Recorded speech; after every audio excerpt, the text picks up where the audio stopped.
What is going on, everybody? Welcome back to the channel and welcome to episode 11 of the Moviegoers Live Show. I haven't done one of these in a little while, so I figured it was finally time to do another one. So I miss doing this, and I'm ready to continue on with it. So I get to bring in a guest per stream, and if it's a returning guest, it'll be a normal Q&A. But first-time guests on the channel, obviously, it'll be questions to have my guests know them better. And our next guest tonight, brand new face to the channel. So I'm in the chat a couple times on my good buddy Zach Milne live streams. Shout out to you, my friend. So please help me welcome to the channel, Mr. gravyxtrain. How we doing, man? I am doing great. How are you doing, Luke? I'm doing good, man. Thank you for being here. I'm happy to have you here. Oh yeah, I saw the DM come on Twitter, and I was ready. I was ready to say, yeah, I'll be on there. Absolutely, man. And again, it's great to have you here. And I left a link in the description below that goes to his channel. So please go subscribe to his channel. He puts out awesome content. Near getting 800 subscribers. Yeah, I think I'm like 7 away last time I checked, which is absolutely insane. Come on, guys! Like, if you guys can do it by the end of the year, get into 1,000. Like, yeah, that's my goal right now. But hey, while you guys are at it, subscribe to my channel as well and tap on that bell. Hit that thumbs up as well. I'm actually nearing in at 400 subscribers, so if you guys can get me there before the end of the summer, or if you want to make the challenge here before the end of June, bring it on, guys. Yeah, because I gave like a bet or something on my channel a little bit ago, and I said like if 1,000 by the end of July, I would do a poll on my Twitter page and then do a poll on my community page, and I dye my hair like any color that the viewers voted on, no matter what. So that'd just be a little fun thing to do. That actually would be interesting. Like, I mean, I never dyed my hair before, but it's like I want to try, but still, it's like I don't know, because I heard it's like really painful. Like, even kind of the same with getting a tattoo. Yeah, I've dyed my hair a couple of times. Like I bleached my hair, and then I also I did purple a little bit ago too, and it didn't hurt for me. Like not even the first time I did it. It was just kind of chill. So. Oh, okay. So yeah, I might try that one day, but it's just I don't know. It's not something that's like a priority for me. So, but yeah. maybe one day if I can. But speaking of tattoos, I actually do want to get a couple tattoos on myself, because I mean, you know, there's so many things that I could just have tattooed on my body, and it's like I'm not even gonna regret it even like 5 years down the line. Yeah, I want to get like on my arm or like my shoulder around here or something, like the Spider-Man logo, specifically from like the Amazing Spider-Man 2, because Spider-Man's my favorite superhero, and I like know that in like the future that's just gonna be one I'm not gonna regret getting. So one that I know I'm not gonna regret getting is a Mario tattoo. Like, yeah, even if it's just like one that's like the full, like the character, or even just the Mario symbol even on my arm, I'm not even gonna regret it, because I am a huge Mario fan. Oh yeah, that one would seem, yeah, that one seems pretty cool too. Or I'll just get on both sides of my arms, have them holding the plungers, like on their plumbing van. Yeah, that'd be actually really cool. Yeah. Which, by the way, guys, if you guys have not seen the Super Mario Brothers movie, what are you doing? Yeah, I've seen it twice now. I saw it twice now, and then I really enjoyed it both times. So I saw it 3 times. Oh wow! Like, dude, I did not think I would actually make it out to see it 3 times. I saw it the first time, obviously opening night, because I was gonna go opening night to see it. Then I saw it the weekend that Renfield came out, which again of course I also saw Renfield. And then when my parents were, and then I saw it the weekend that Are You There, God It's Me, Margaret came out, because my parents were going to go see that movie. And then I was like, well, perfect opportunity. I will take this opportunity and go see Mario a 3rd time, because that was the plan. Yeah, I went and saw opening night because I mean I'm a huge Mario fan. I had to see it opening day, and I had a great time in the theater. I just thought it was a nice fun movie that honestly I probably it's one of the most rewatchable movies honestly for me because it's just like never not gonna be fun to watch. Exactly. I mean, like, when am I ever gonna get bored? Like, ever like watching the Super Mario Brothers movie like 10 times? Like, Right. It's like so quick. It's like 90 minutes, and it just like never stops. So yeah, for sure. And so far, out of like all, I think like what, like 70 movies I've seen so far this year. That is my favorite movie of this year so far. Is the Super Mario Brothers movie. I'd say it's up there for sure. I'd probably say mine is probably Guardians 3. I really Guardians 3 is enjoyed great. that one. It's in my top 10 for sure. I mean, I love Guardians Volume 3. Yeah, I've seen it twice now. I cried both times during the Dude, ending of the if you movie. I cried even harder the second time, even like towards the end.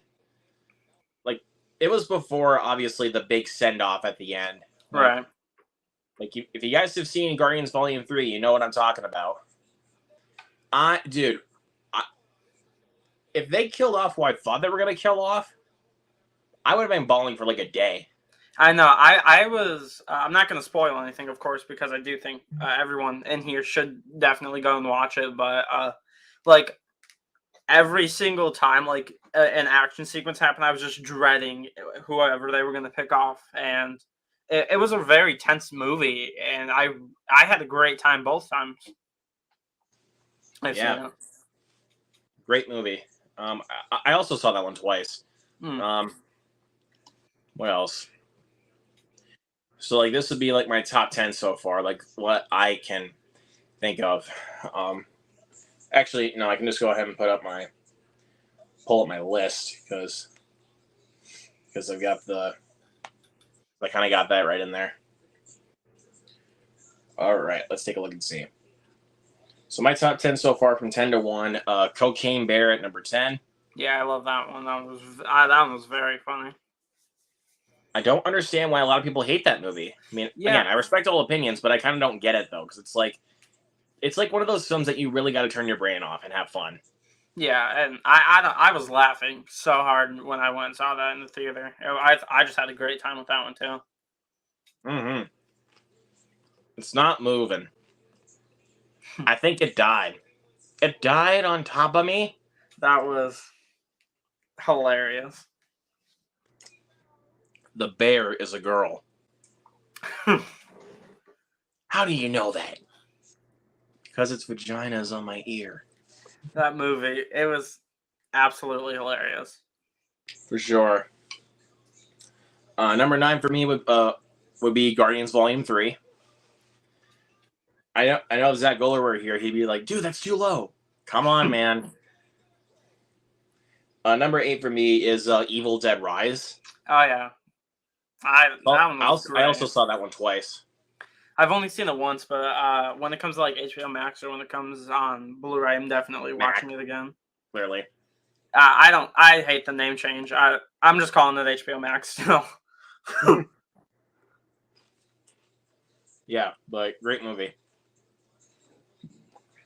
Very creepy too. Oh yeah. Open up now. Especially Yikes. that's probably one of my favorite title cards like I've ever seen in the movie. Just it rising from the trees. That was great. Yeah, when that woman is like rising from the water and then the title card just like rises up, dude. Oh Literally yeah, no that pun was intended. so good. Yep. Number 7 for me, Air. Oh yeah, I didn't go out and see that one, but I was surprised how good people were saying it was. It is on Amazon Prime right now. So Oh yeah. All right, yeah, I'll definitely have to watch that one. yep. Number 6 for me, Dungeons and Dragons: Honor Among Thieves. That one I actually it was one of my more popular videos this year. I was not the biggest fan of that one. Ah, I that see was why like one of people those liked films that it. was just like even though I never played the board game, it just kind of felt like one of those films that was just made for me. Like, Mm. because I love a good period piece kind of movie, and also being very self-aware of like what it's poking fun at. Like, Yeah. Yeah, it's I very smart the definitely. way that they poke fun at fantasy action movies. It's very smart the way they make fun of it. Yeah, I definitely see why people like it. I just kind of got like bored. I thought it was way too long, and not all of the jokes really landed for me. And then people are gonna be like, "Oh, Transformers: Rise of the Beast is gonna be better." No, it won't be. I'm looking forward to that one. I don't know if I'm gonna like it as much as I really enjoyed Bumblebee when that one came out, but I'm not sure if this one's gonna top that. But it looks pretty. It looks like a pretty fun movie. So Meh, meh. Transformers Not kind not on not on me though. I'm of. not a big Transformers guy. Yeah, I don't know. I watched like a few of them. I watched like the first one. I watched The Last Night, which I didn't really like, and then I Ugh. seen Bumblebee. So Last Night is terrible. I know. I was like, I wanted to watch it because Optimus Prime versus Bumblebee, but like that didn't happen until like 2 hours into the movie. So I was just bored the whole time. Thanks, Michael Bay. You robbed us of our money. Number 5 for me would be Missing, the sequel to Searching.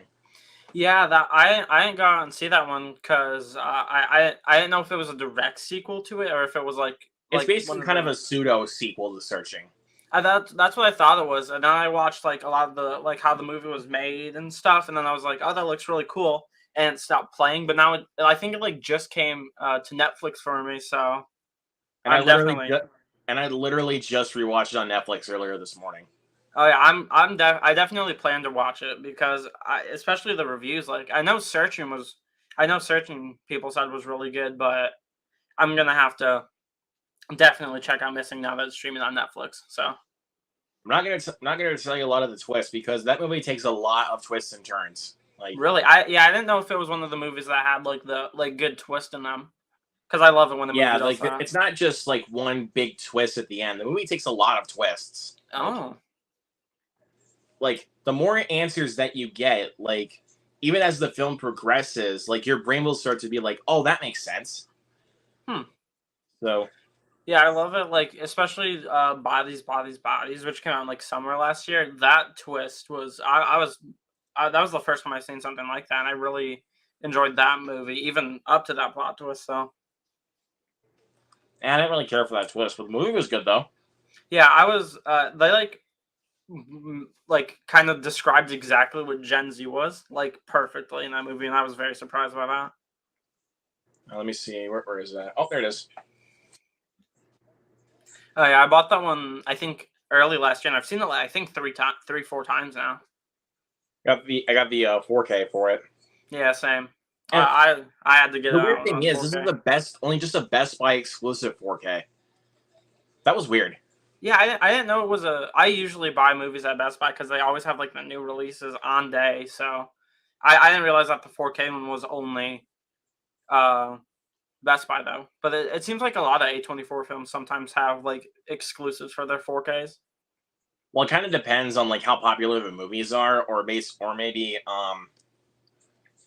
or basically like what kind of movie it is. Hmm. So you never know. Like I'm thinking of something here. Like I know Hereditary got a 4K. Um Yeah, I know I could that not one find did. that one on 4K. The Green Knight got a 4K, which I do have. Um Ex Machina got a 4K. Um Because I know I heard X was getting a 4K, but I could not find the 4K for that one like anywhere, not even I on think that's Amazon. probably just I think that's probably just overseas. That makes sense. I could only find it on DVD and Blu-ray. And I have the Blu-rays for both X and Pearl. Yeah, I'm excited for Maxine. Both of which were great.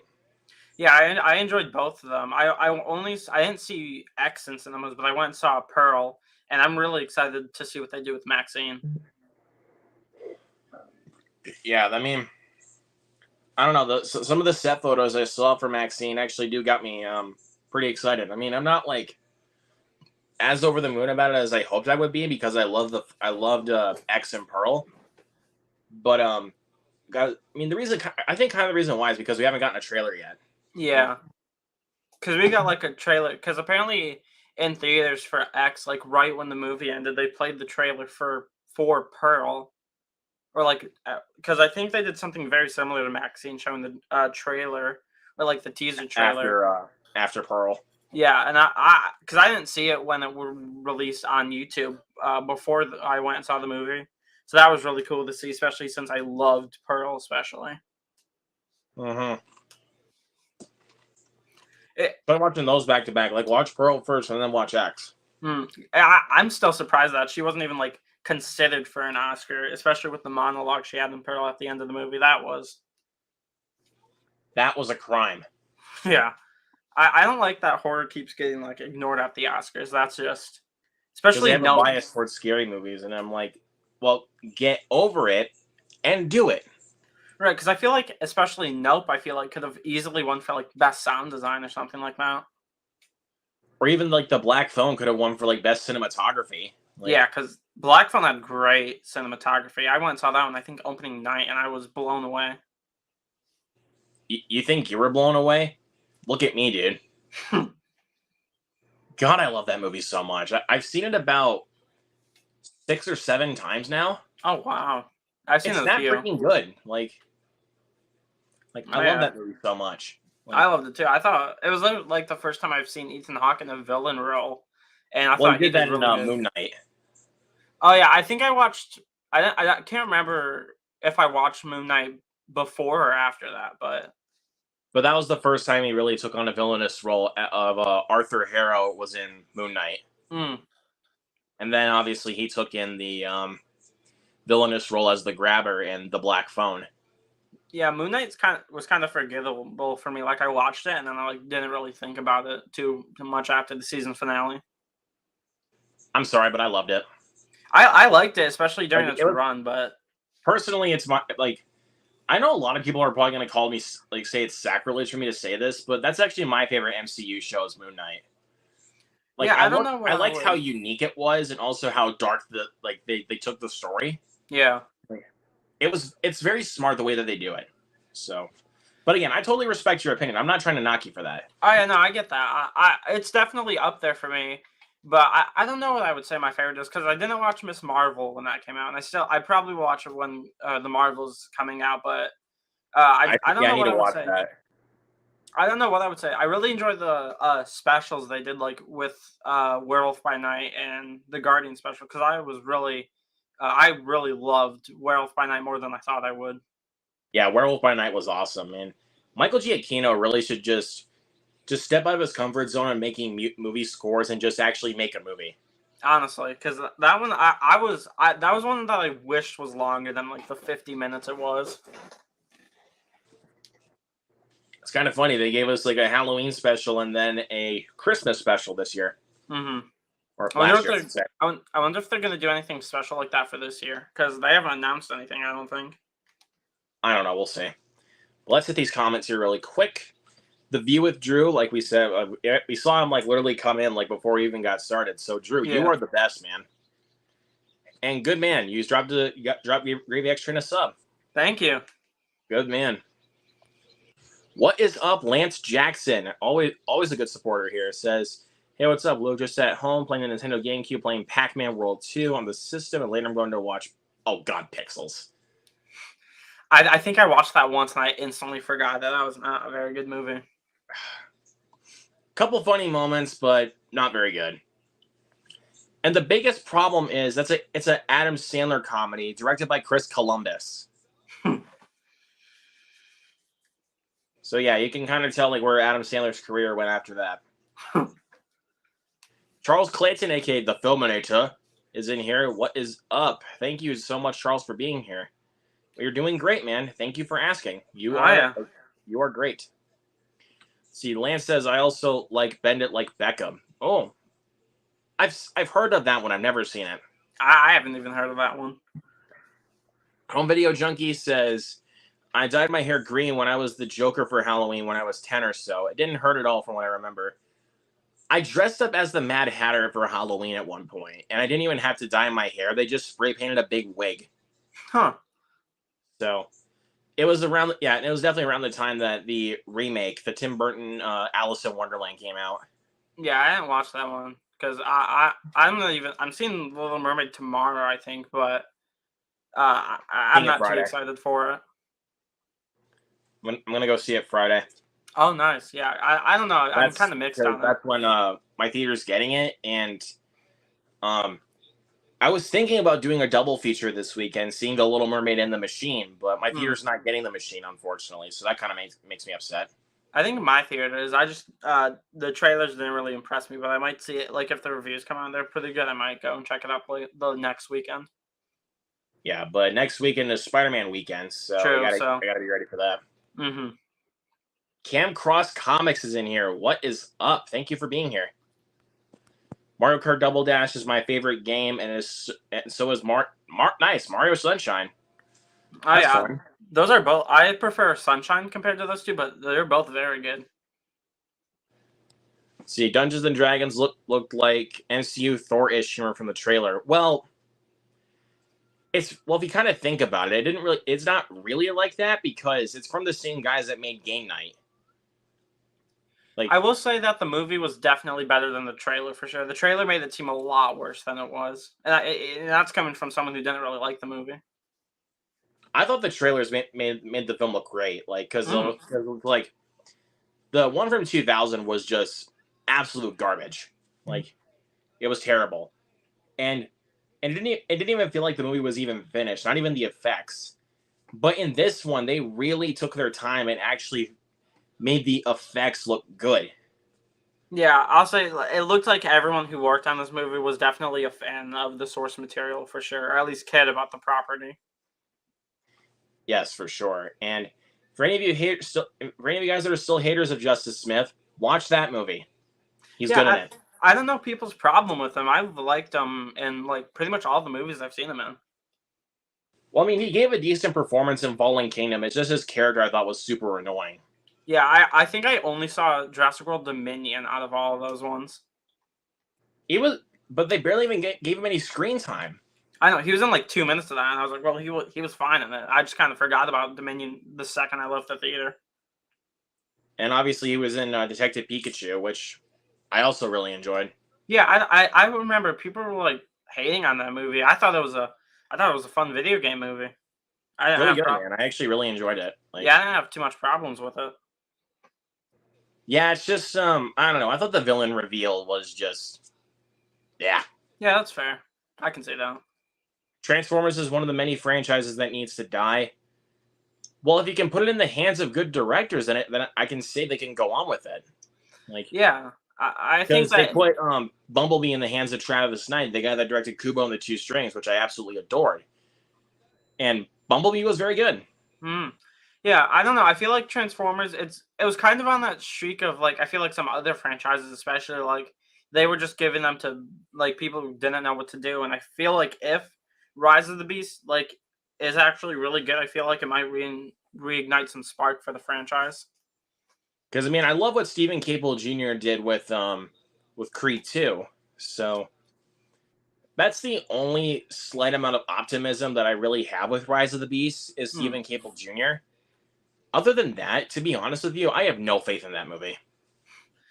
Yeah, I don't know. I think I am not a big fan of Transformers whatsoever because 3 of the 6 of those films I absolutely despise. Which are Revenge of the Fallen, Age of Extinction, and The Last Night. I hate those movies. Yeah, I only watched The Last Night of the sequels, and I absolutely hated that. So I was not really that movie is absolutely nauseating to watch. Yeah, I'm not the biggest fan of, especially Michael Bay in general. I'm not really a big fan of him, of his directing. I'm not a big fan of him either. But if you watch a film like The Island, it can show that he can be a good director. Yeah. Make more movies like that and Ambulance, please. Stop making no more Transformers for you, Michael Bay. I like all 3 Friday movies with Ice Cube, but I just love the first one is always going to be the best. I heard about them, but I've not seen really any of them. The first one's just an absolute classic with Ice Cube and Chris Tucker. I just want I wish they would have done one more with Chris Tucker because the other two, I can take or leave. Oh, and guess who I shouted out earlier in this stream, and now he's here, Zach.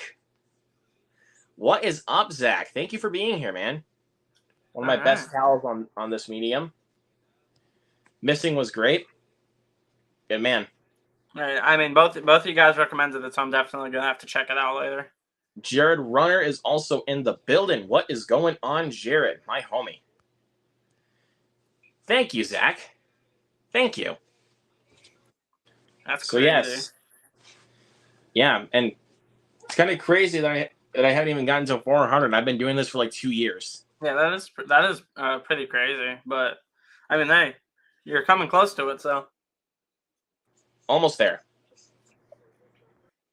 Saying that a movie has a twist or twists is a spoiler, and well, when you really think about it, think of like Shyamalan. Like every Shyamalan movie is gonna have a twist, so it's not really a spoiler.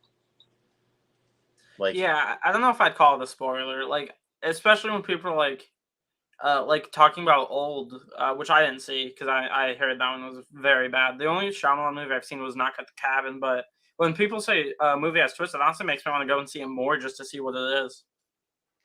Makes sense. So if I say that there was a twist in Searching or Missing, that's not saying a lot. Like, right. Because there's like quite a few twists in Missing, and if I'm saying what the twist is, clearly that's spoiling it. Or even look at the Scream movies, like with the killer reveals, that'd be spoiling it. Right, just saying that there's a killer reveal in them isn't necessarily spoiling any of the Scream movies. Like, have you seen 6 yet? I don't think so. Oh, it's Scream 6. Yeah, I have. I've seen it. Okay. I think twice now. I think. Yeah, because like, what? I think you've seen it twice now. Okay. Yeah, I've seen it twice now too. But I was gonna say though, if I just tell you that there's like 3 killers, and that's technically not really spoiling the movie. Right. It's all I'm saying is like how many killers there are. Like if I'm telling you who the killers are, that's technically spoiling the movie. Right. I like it when movies are like, or like in the promotional material when they're like showing the reviews and they're like shocking twist. It makes me want to go and see the movie more just to figure out what it all is. And sometimes like when movies even have twists like that, it's a good time for those movies to make you think. Right. Yeah, because I like it when the movie like flips it on its head almost. Yeah, it's like, well, Ghostface killed this person. I don't know who could have done it. Right. It's a huge guessing game, and that's like what makes watching the Scream movie so much fun. Exactly. Like, but even like when you think that even in 5, like when a certain character dies, like, or when some of the characters are in like one spot together, like then you think, oh, there's always 2. Right. I mean, death lightly. I mean, well, I mean, pretty much I wouldn't say there's always 2. I mean, if you look at 3 and 6, there's 3. There's only 1 killer, and 6 there's 3. Right. I mean, I just hope honestly for if they make a 7, which I'm really hoping they do, they just actually like commit to actually killing off the characters because stab wounds were pretty much just paper cuts in Scream 6. Yeah, but the one that I really felt like but the one I was really, really happy like they kept alive was Kirby. Yeah, I'm very glad because she was one of my favorites. There was like some certain times I was like, oh no, please. Right. I'm glad because she was great in 4, and then she was even better in 6, I'd say.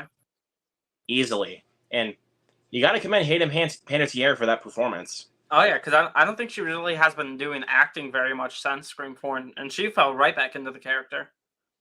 She really did. JMC Designs is in here. What is up? Says great movie talk. Well, thank you, man. Thank you for being here. Thank you. Says give him Ghost Rider. Bringing back the pain there, Zach. Bringing the pain. That Nicolas Cage one, I actually I didn't see the second one, but I thought the first one was dumb, but I enjoyed it. I thought it was very fun. I love that. I mean, I enjoy those movies as guilty pleasures, but I love Nicolas Cage. Oh yeah, when Nicolas Cage, he is my dude. Yeah, I once saw The Unbearable Weight of Massive Talent, I think, opening night, and I absolutely loved it. I That own the movie was steelbook of it. awesome. It was like perfect Sick for and Nicolas tired of this Cage fans. Unbearable Massive Talent hate. I know. I like people were hating on it when it first came out, and I was like, I don't understand it. It's a perfectly fine, just pretty awesome comedy and action movie with Nicolas Yeah, Cage and in then it. one of my friends was watching the movie and was like, "I'm about to turn this movie off and give it 1 star." And I'm like, "Dude, stop. Where is your It's sense of humor, man? You need a good laugh every once in a while when you have Nicolas I Cage." was like almost like crying in the theater of laughter, especially during like the trip sequence with. For sure. And when I was watching Renfield in theaters, I mean, this is not technically a spoiler. They don't really give Nicolas Cage much screen time as Dracula Right. because this is morely Renfield's story. But anytime he's on screen as Dracula, I could not stop laughing. I know. He was perfect as Dracula. I wouldn't mind like a prequel movie having like a new Dracula movie with Nicolas Cage in there. Yeah, but then watch, it's going to be completely distracting that he's a little bit older in that prequel, and because you had Renfield come out. It's the same thing with Red Dragon. Like, it's kind of distracting that Anthony Hopkins is a lot older than he was in Silence of the Lambs, and Red Dragon's supposed to be a prequel to Silence of the Lambs. It's a shame that Renfield didn't do too well at the box office because I really enjoyed it. Why did that movie bomb at the box office? You guys need to start supporting original projects. I know. I don't know. It made like 10 million on a $65 million budget or something, and I remember it was getting good reviews, and then like the Rotten Tomato score like really dropped, and I didn't get it. I had a great time with it. I thought it was really good. Like, I really don't get the hate for Renfield. Yeah, If you guys just hate on Renfield, you guys just stop. Sully Streams, what is going on, Sully? Thank you for being here. Next. Favorite DC movie? The Batman. I put it up there. I don't know what I used to always say Zack Snyder's Justice League, like, but it kind of went down for me because it's so hard to try and rewatch. But I don't know what I'd put. I think The Flash is gonna take that spot, but I don't know. I don't know what I'd say. I don't know about The Flash though. Honestly, I'm honestly not really all that excited for The Flash, to be honest with you. I'm still gonna see it regardless because I see pretty much everything now, and I am trying to see again all the DC stuff. I saw Black Adam in theaters. I saw Shazam in theaters. So there you go. Yeah, I'm kind of like that with Spider-Man Across the Spider-Verse. I think it just looks fine, but I'm not too excited for it. I don't think it's going to be as good as Part 1. Michael Giacchino is directing a remake of Them from the 50s. Well, there we go. I guess our dreams will come true. Spoiler Kings. What is going on, Spoiler Kings? Thank you for being here. I'm trying to... God, there's so many comments here, so... There's a lot. Number 1 and Bumblebee, only good Transformers movie. I wouldn't say it's the only good one. I love the first one, honestly. I love the first one. Yeah, I'd probably put Bumblebee in number 1. I really enjoyed that one. And Dark of the Moon, I would say is close up with that, but I think Bumblebee honestly would overtake Dark of the Moon for me. Even though I really like Dark of the Moon and I adore the first Transformers because it's actually focused on a good story. It's not just trying to be all Autobot fighting sequences where it doesn't make any logical sense, like Revenge of the Fallen does. Yeah, I get that. Zach is speaking facts right here. Age of Extinction was torture. It's probably good that I didn't see that one. 3 hours of a Michael Bay movie in that one. It's 3 hours? It's almost 3 hours. Wow. I didn't know 2 hours and 45 minutes. Oh my god. Yeah, no. The Jay Shrayway. What is up, my friend? Thank you for being here. Says, this thing was so good. Still in my top 10 of the year. It's in my top 5. It's a great movie. And thank you for being here, Jay. I think I'll just go through my top 4 quick before we continue with the comments. Yeah, for sure. Number 4, like we just talked about it already. Scream 6. So good. I And I had don't understand. such an awesome experience with that in theaters. Mhm. Like even towards the third act, man, my theater became a reaction crowd. Like we were just like screaming and cheering, like especially like during some of during the final fight. Yeah. It was amazing. I wish I was able to go to like the 3D fan event they were doing because I know that would have been amazing. But I still don't understand like the third act wasn't my favorite of the franchise, but I still absolutely loved the rest of it where I was fine with it. Yeah, and I mean, I know people do complain a lot about the third act, but I can't hear what's going on. Yeah, that's my brother. Hello. I've been watching the stream. You're really entertaining. I already subbed. All right. But it was me who asked him what the best Okay, gotcha. movie was, which is it's The Dark Knight. Okay. Oh, okay, there you go. But yeah, I mean, it's good to see you.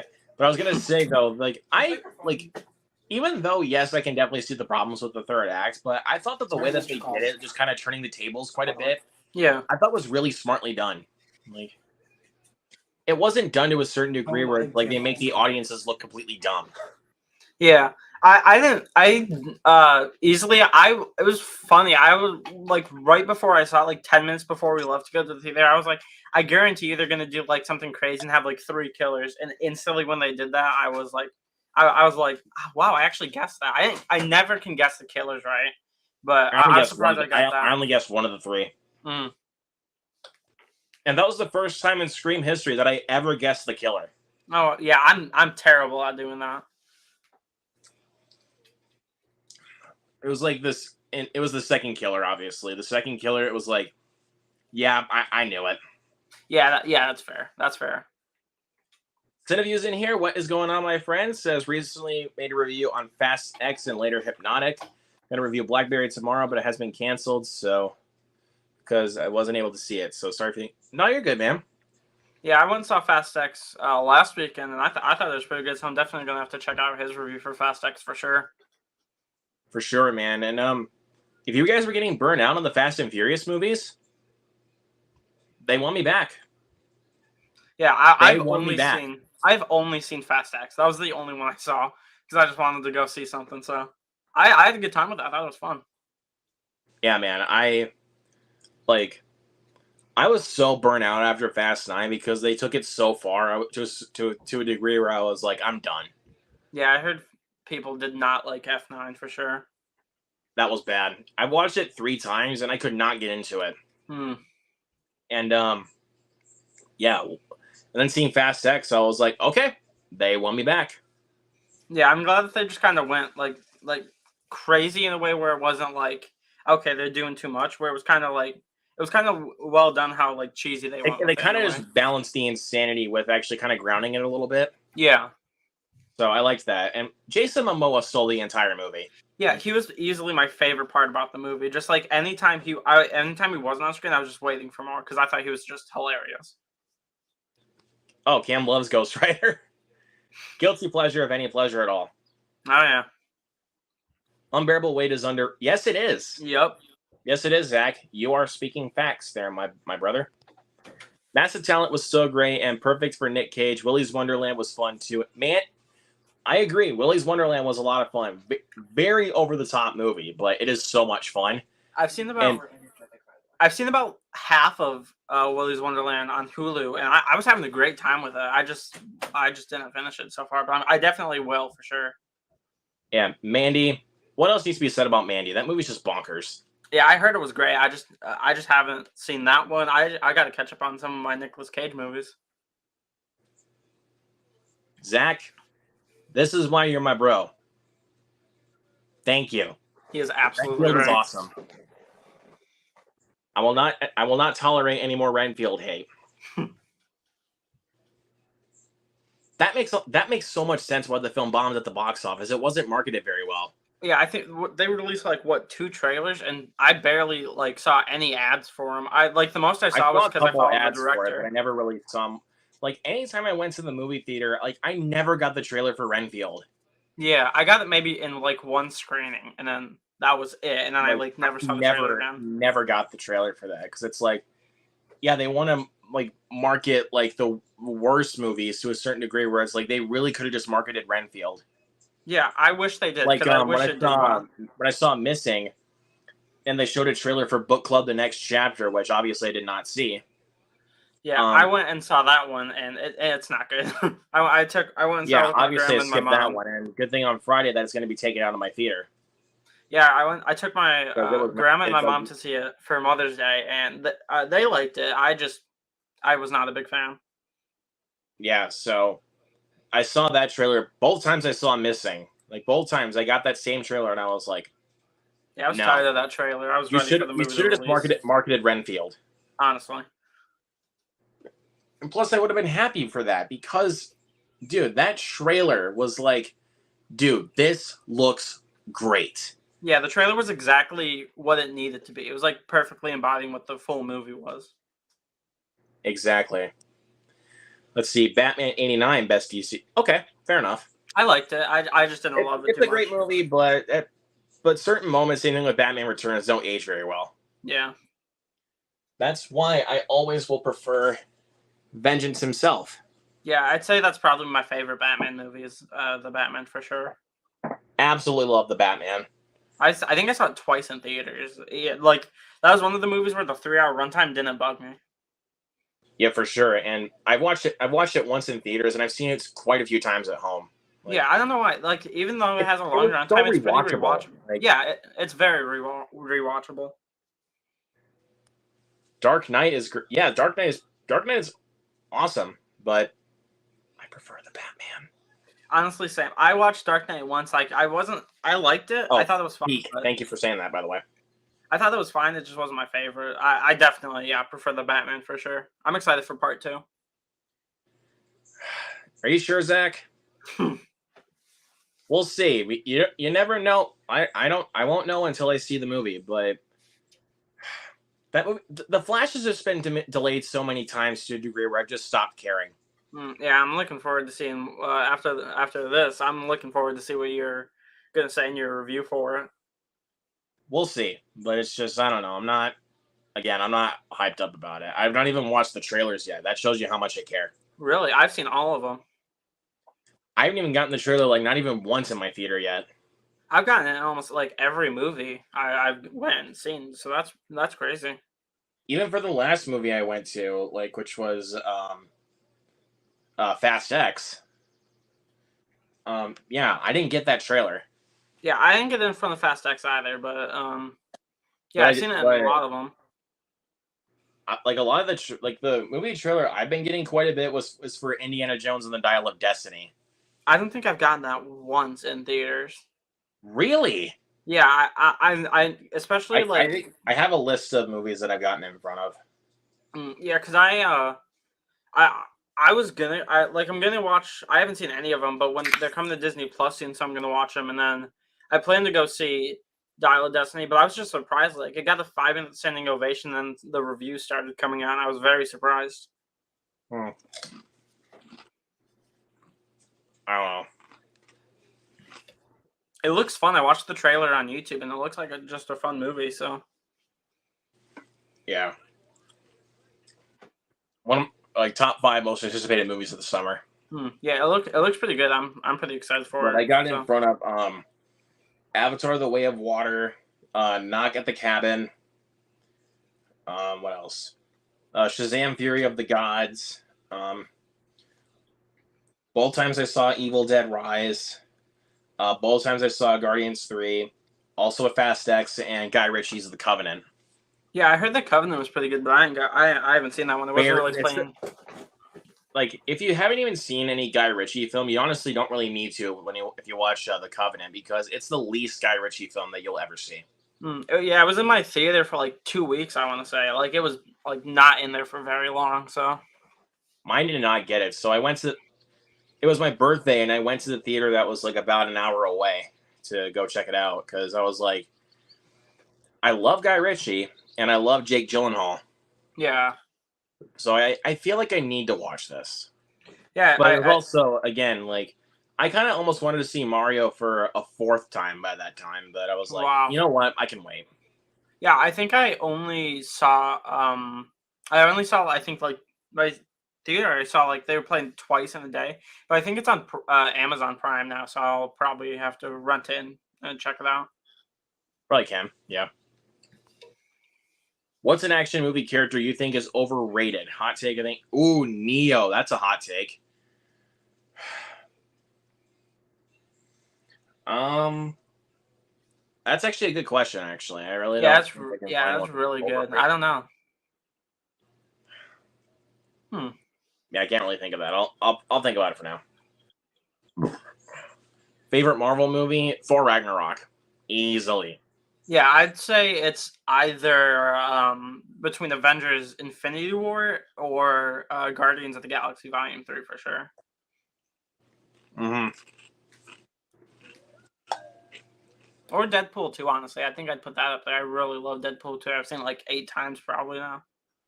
Wow. Yeah, I absolutely love that one. All right, let's see. Hopefully, the Batman Part 2 follows Batman Returns of the Dark Knight and being better than their. That's saying a bit much, though. If I'm gonna be honest, that's saying a little bit too much.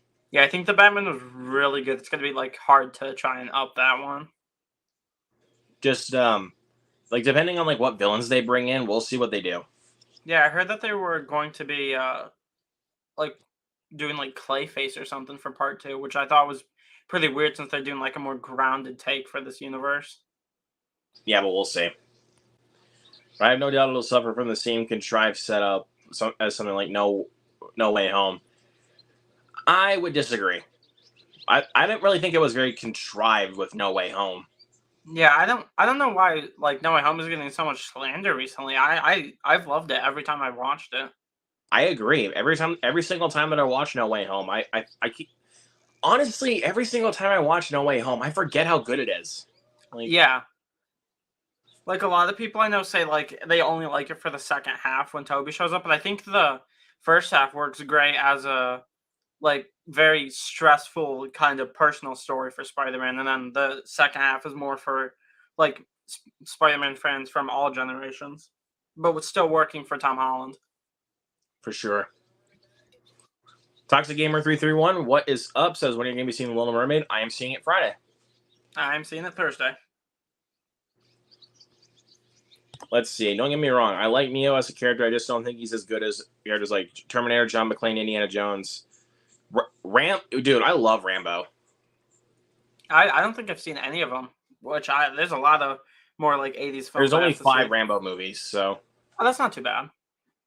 I thought there was like at least like 8 of them or something. I thought it was one of those like long franchises or something like that. no, there's only 5 because let's see. They made the first 3 in the 80s. They made Rambo in 2008 and then Last Blood back in 2019. Hmm. And which, by the way, I think Last Blood is very, very underrated. Hmm. I hope they bring in Professor Pig for the Batman Part 2. I do not even know who Professor Pig is. That kind of shows you how far behind I am on Batman logic. I've seen a few of them. He's a pretty ridiculous character, so it'd be interesting to see. Harrison Ford got the standing ovation. Yeah, I know.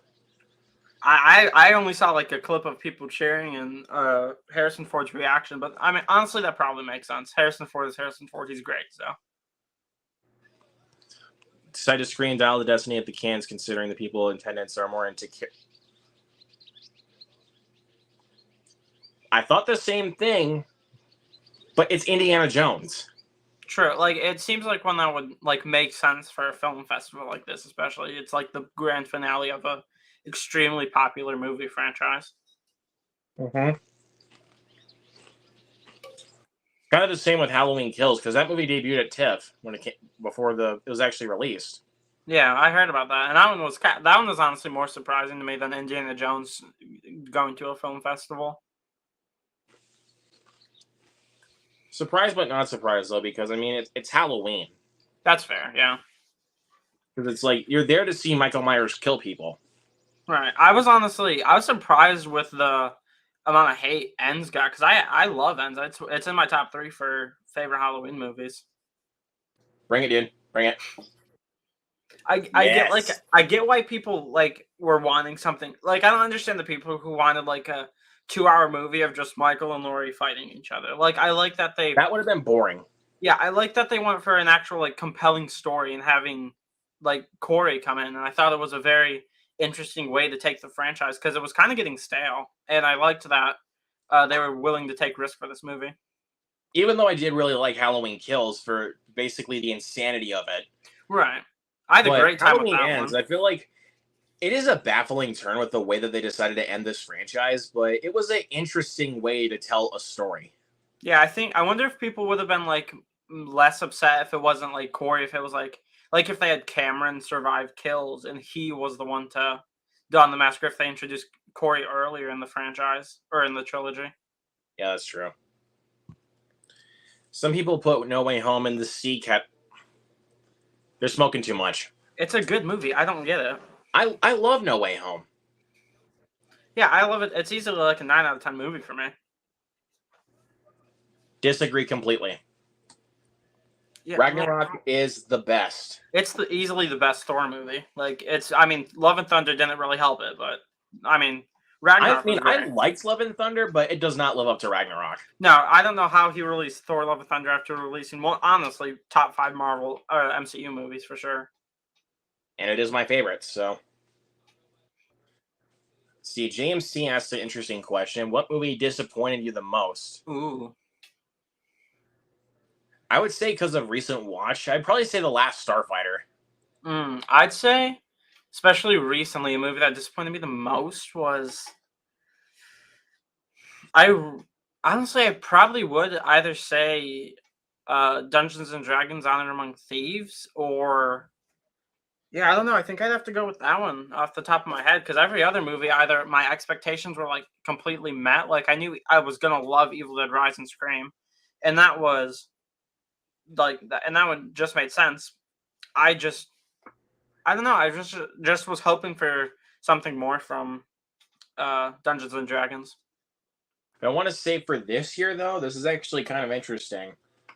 I would say for sure, Marlowe was disappointing because it looked like a cool noir 40s kind of throwback thriller, but nah, I don't know. Yeah, I heard about 65 that one. dude, 65. Decent movie, but when you have a concept of a futuristic type of movie, like where it's a guy from the future crash lands on Earth 65 million years ago, and he's fighting dinosaurs, at least be better than fine. Yeah, I watched your review for that one, and that's what I was hearing from most people is that it was such a cool idea for it, but it kind of fell flat. I mean, it's a decent movie. I didn't hate it, but it was just like they could have done so much more with this concept. They Yeah. really leaned into it, and I think honestly, so far the most disappointing film of the year is We Have a Ghost. I didn't watch that one. I saw the trailer and I was like, that's not for me. Because I love Christopher Landon. I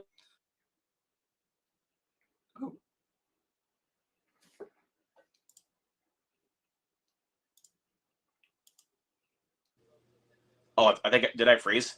Yeah, that's what it looked like.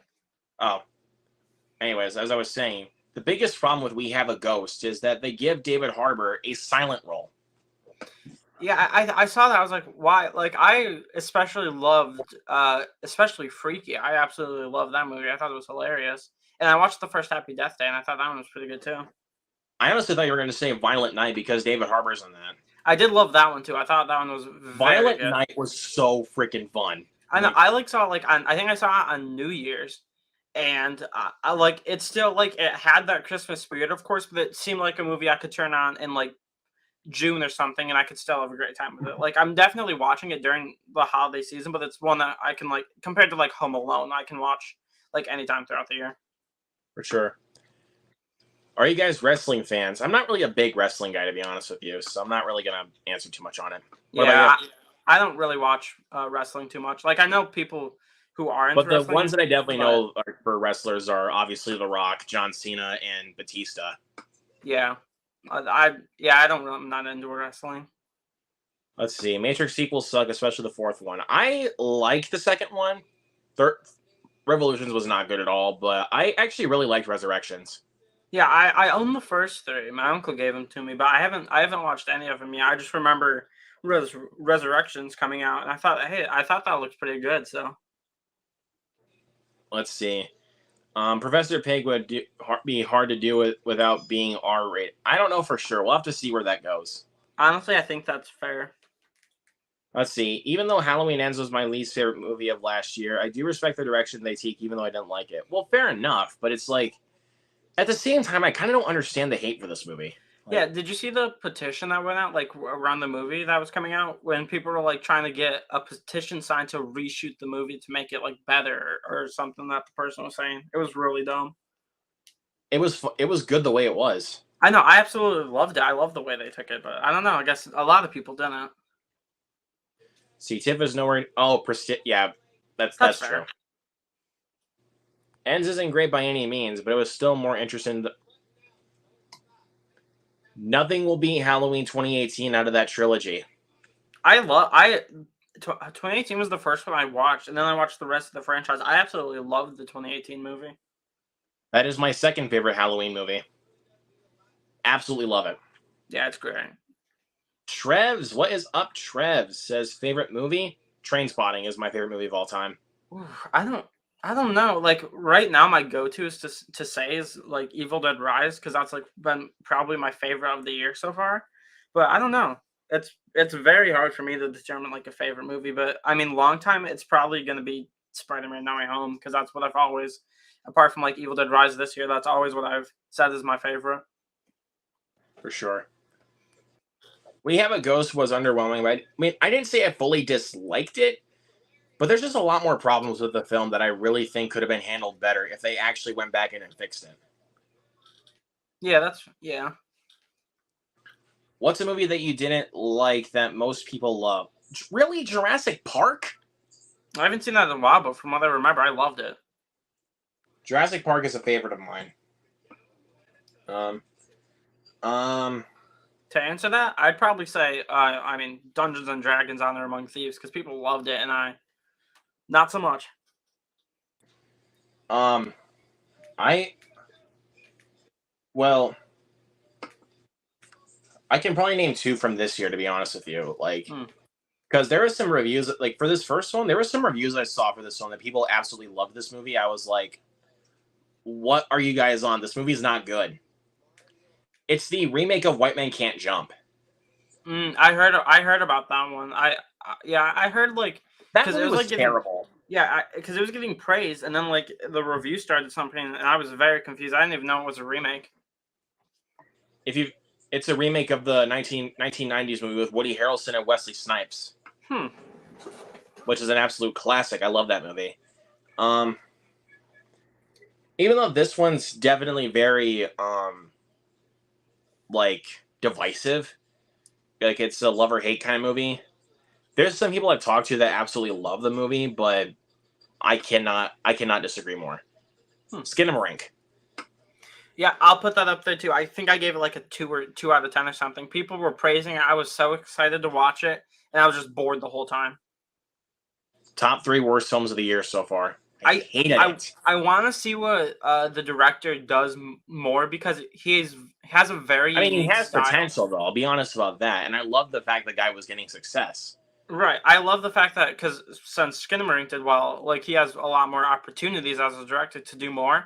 I just don't think Skinamarink was the one that got the most people's attention. Exactly. Because, I mean, even think about this. Like, you see that, like, listen to the difference here. Like, look at a film like Winnie the Pooh, Blood and Honey, where it's like, you should really spend your hard earned money elsewhere. And Skinamarink, where it's like, I love the fact the guy's getting success and he's getting the money back to make more films. Do you see the difference? Yeah, I feel like especially for Winnie the Pooh, Blood and Honey, I feel like if it kind of felt like they were just doing a ripoff of Friday the 13th at first, and then they were like, oh wait, Winnie the Pooh's in public domain. I feel like if they did a lot more, took it less seriously, and then also And like added in some childlike voice acting, like with the right, people, or even have like the plushies or something like that, like they did in Christopher Robin. yeah, just make it a And not a then basic slasher movie. like something like Child's Play, Yeah, that'd be really like cool. where you just That'd have be Winnie really the cool. Pooh running as a doll, and then stabbing people like, oh bother, like Right. It would something be like that, or so having like much. some signature kills, like where he throws a honey pot on somebody's head and then grabs a big sledgehammer and smashes it, Right. It was just or basically breaks their legs and then drowning them in molten hot honey. right. It was just a very simple slasher movie that I feel like they could have, if they waited more, or if like they came up with a really cool idea. I feel like they could have made a really fun Winnie the Pooh scare horror film. But I hope that at least, because I mean they're making the sequel. I just hope that they And they lean more greenlit the into. sequel before the film was even released in theaters. I know. I saw like they announced it, and I was like, well, I mean, it costs like what, 100 million or $100,000. It's gonna make money. So that didn't surprise me, but I just hope that they go more like crazy with it and lean more into the Winnie the Pooh story and lore for the sequel and take people's major criticism with it. And stop coming at people in their comment sections, please. Have they been doing that? Because I didn't know they Daddy Nuts were. Productions did that with some YouTubers, and it was like, really?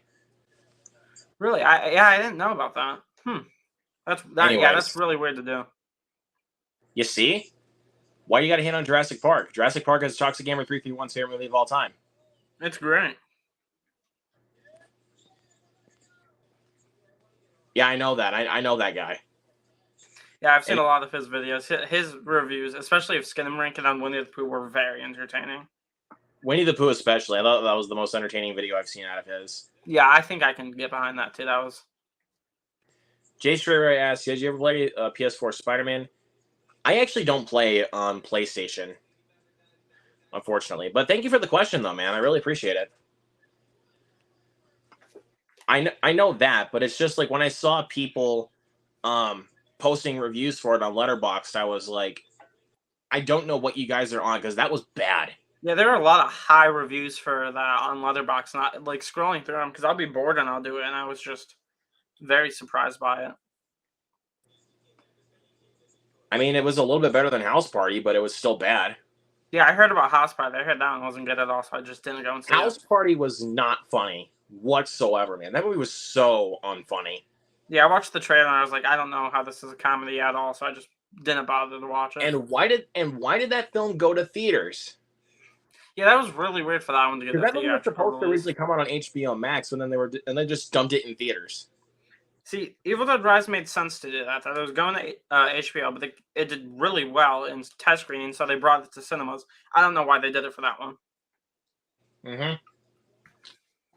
And they were originally going to have a Blue Beetle be a Max original, but now they're actually dumbing it in theaters. And I'm like, I'm glad. I saw that the movie trailer looks and good. I was like, I'm glad they're putting it in theaters. Yeah, it looks really good. So people need to support original films like Beau's Afraid. People need to be supporting Renfield. yeah, I didn't see Beau's Afraid. The runtime kind of scared me off of it. I If you think love I'm high, it's Hereditary. okay. But if you think I'm high, it's okay. But Furry Vengeance is my number one guilty. That is one of my least favorite movies of all time. It's terrible.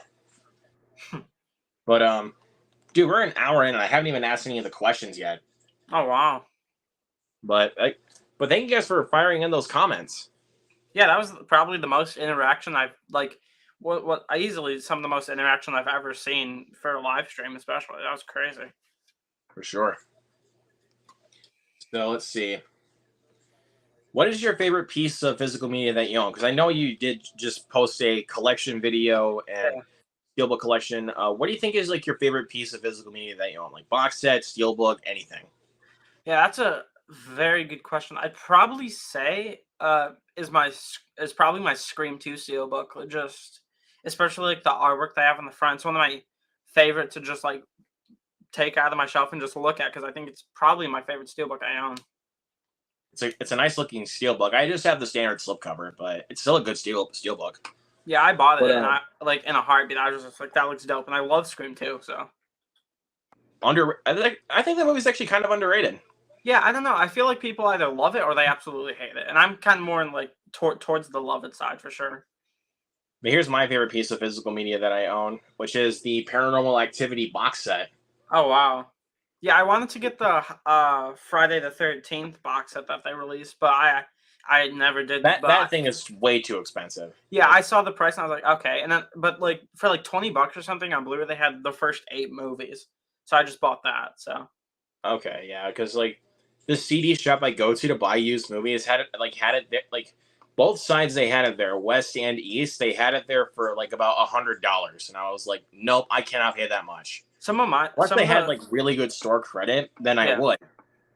Yeah, one of my stores, local, has it like for $160, the box set, which is just That's too much. Yeah, that's crazy. Not for. I'm gonna wait till like another Scream Factory sale, and I'll probably pick it up.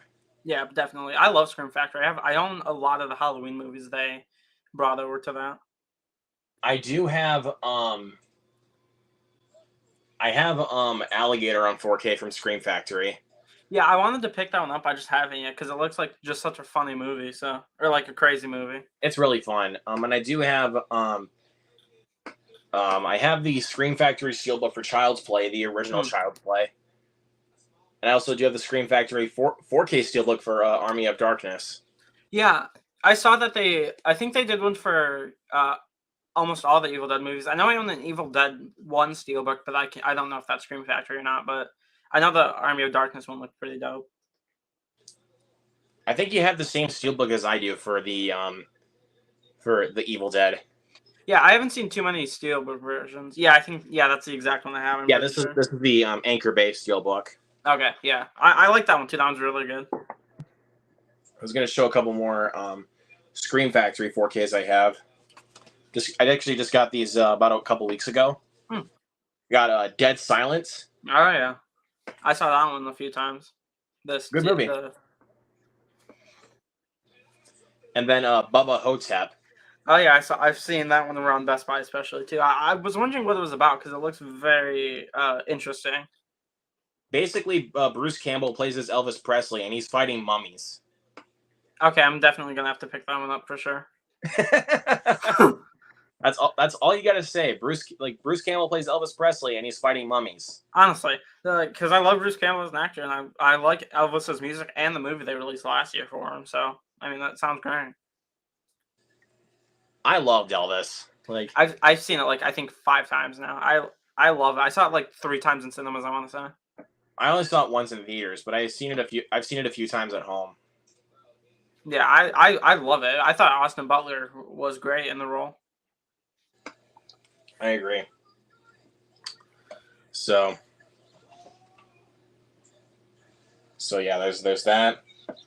What are 3 movies that are so bad, movies that you watched that were so bad that you couldn't even finish them? Oh, that's a really good question. One of them was Jeepers Creepers Reborn from last year. I finished it eventually, but I quit out halfway through. I mean, I know it's your collection, but I really do not know why you bought that. Yeah, I don't know. I don't know why. It was kind of like an impulse buy at Walmart. I saw it, and I was like, okay, well, I got to pick that up because maybe I'll like it the second time, but I don't know. I'm definitely going to rewatch it. That film is the worst film I've ever seen in my life. It is so horrible. The green screen effects are. I was laughing every single time they're outside. It's completely green screen. Yeah, like when the main female actress is running into the woods, I was just like, how does it look that bad? If you only have one set to film on, listen to me. Do not make the freaking movie. Honestly, I don't understand why they were so wanting to make that movie that they did the worst way they could, honestly. God, I hated that movie so much. What's another one you can think of off the top of your head? It's that. I tend to finish a lot of the movies I watch. Another one was, this is probably controversial, but the original I Know What You Did Last Summer movie I wasn't able to finish. I did not like that one too much. And then... Ooh. I think it was that one, and then actually the original Paranormal Activity I haven't finished yet. What? You haven't finished Children of the Corn, haven't you? Oh yeah, I forgot. I honestly completely forgot I have that movie. I started it, and then I quit. I looked at the comments of your Blu-ray trip video. When you got Knock at the Cabin and Children of the Corn, I saw Zach Goller's comment, and I was like, yeah, I kind of figured he was not going to be impressed. Yeah, I watched. I started it, and I have not finished it, and I don't know if I will because it is very bad. I really don't think you should. It's terrible. Which, I was gonna go see surprise. It's not really that surprising because Most of the franchise of Children of the Corn sucks anyway. Yeah, I believe you. I mean, I was gonna go see this one in theaters. I'm so glad I didn't. Yeah, for sure. I have a cool Blu-ray pickup, the 3-pack of the John Wick movies with John Wick Chapter 4 playing cards. Nice. That's very cool. I haven't seen any of those, but I want to watch them, especially since Chapter 4 is apparently really good. Let's see. A ton of people on Letterboxd either rate almost everything 4 stars and up or extremely low. Not the most trustworthy site to find out good movies to watch. Well, it depends on the movies they've seen, though. Like, it's not really like, oh, they rated this and that, and it's like you watch the movie and it's like, I don't know what you're smoking.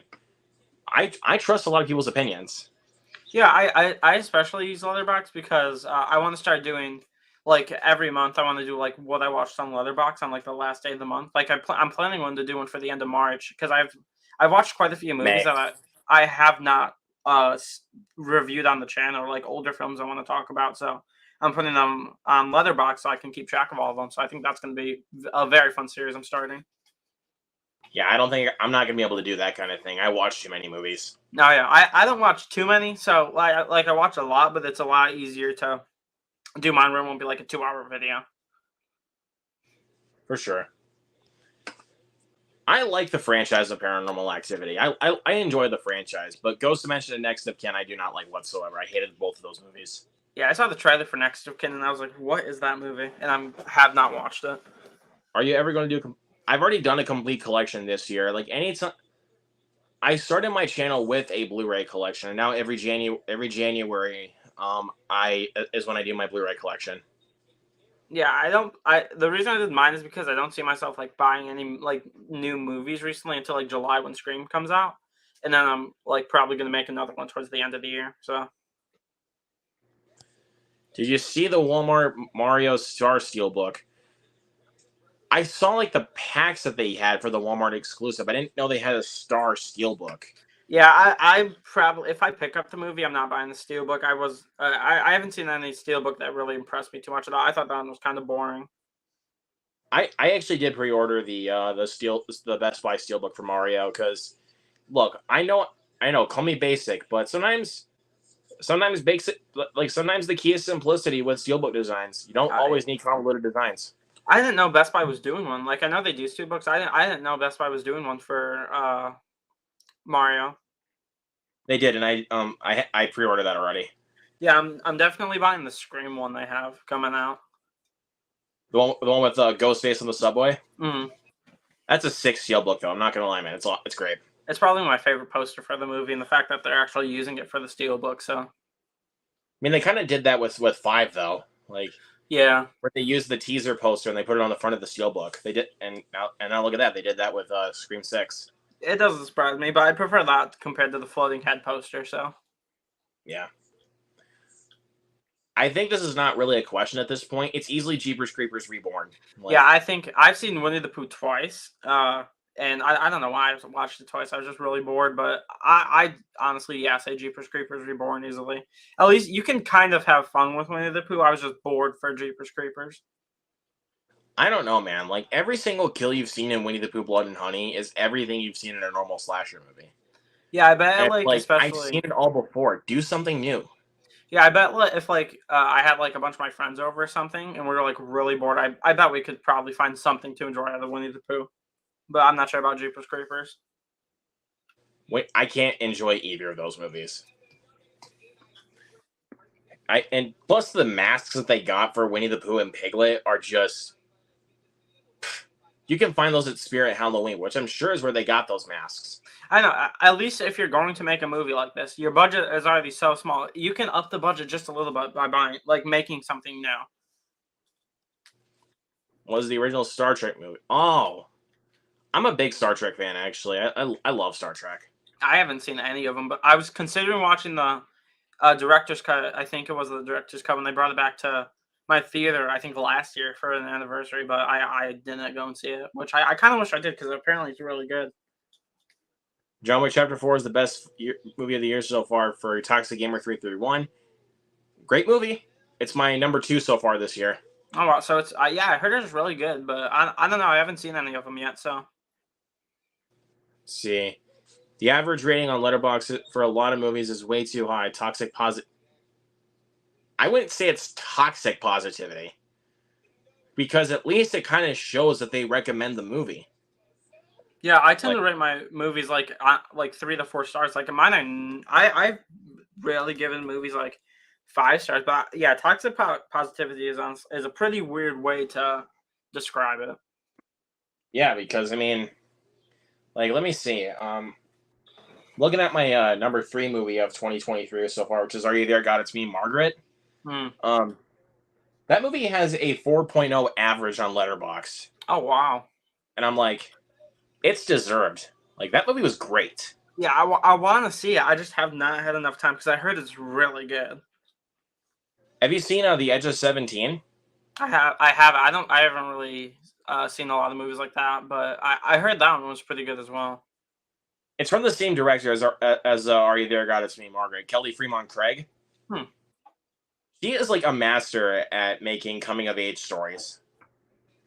Yeah, because I Even if like. it's like not the same gender as like even if it's not the same gender as we are, like she does it very smart.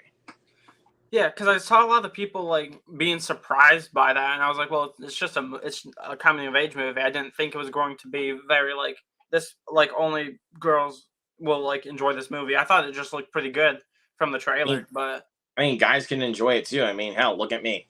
hmm, I mean, Milne liked it because he went on a date night with his wife to watch Are You There, God? It's Me, Margaret, and I was like, that's a perfect date movie. yeah, I remember him. I think he said that in one of his live streams or one of his videos.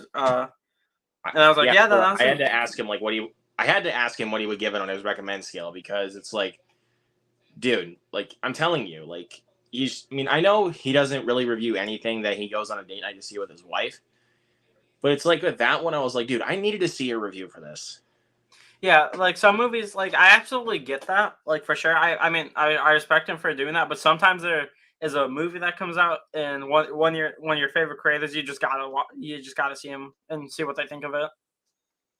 Exactly, and plus, since I'm back at reviewing movies now, I pretty much review whatever I can see. So there's that for you. What movies got? Let's see. What movies that got rotten? What are movies that got rotten scores that you personally liked or loved? It's close to a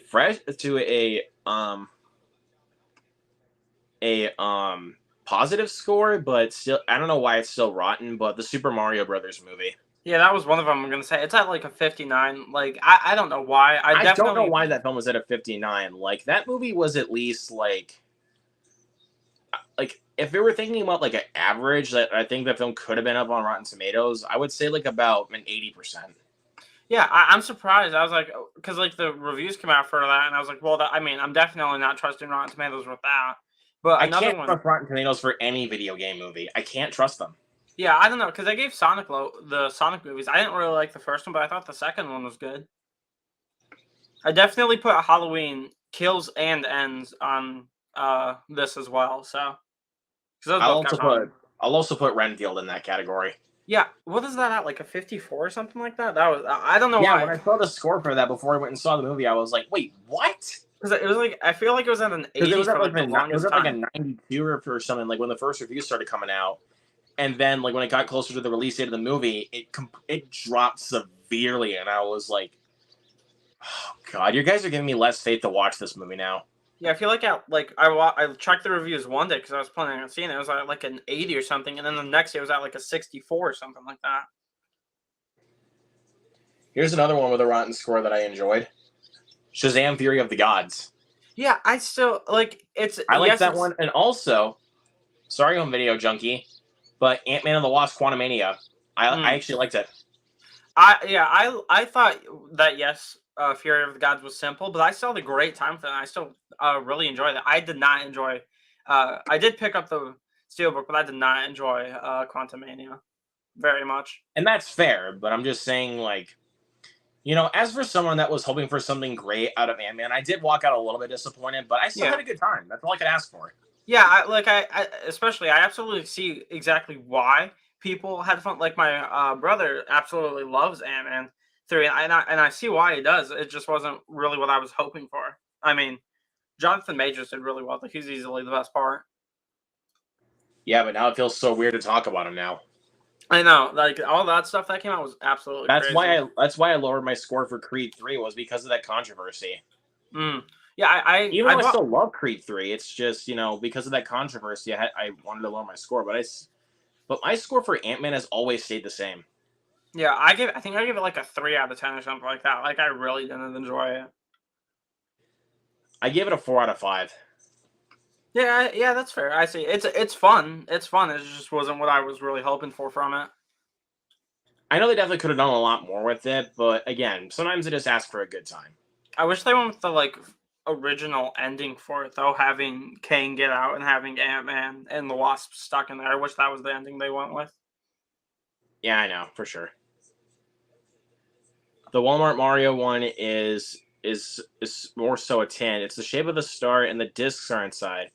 That's actually really cool. Like, Yeah, it definitely wasn't what I was expecting for them to do, but I was like, I don't know how I'm gonna really like get that on my shelf in a way compared to like buying the Blu-ray or the apparently the Best Buy Steelbook. So for sure.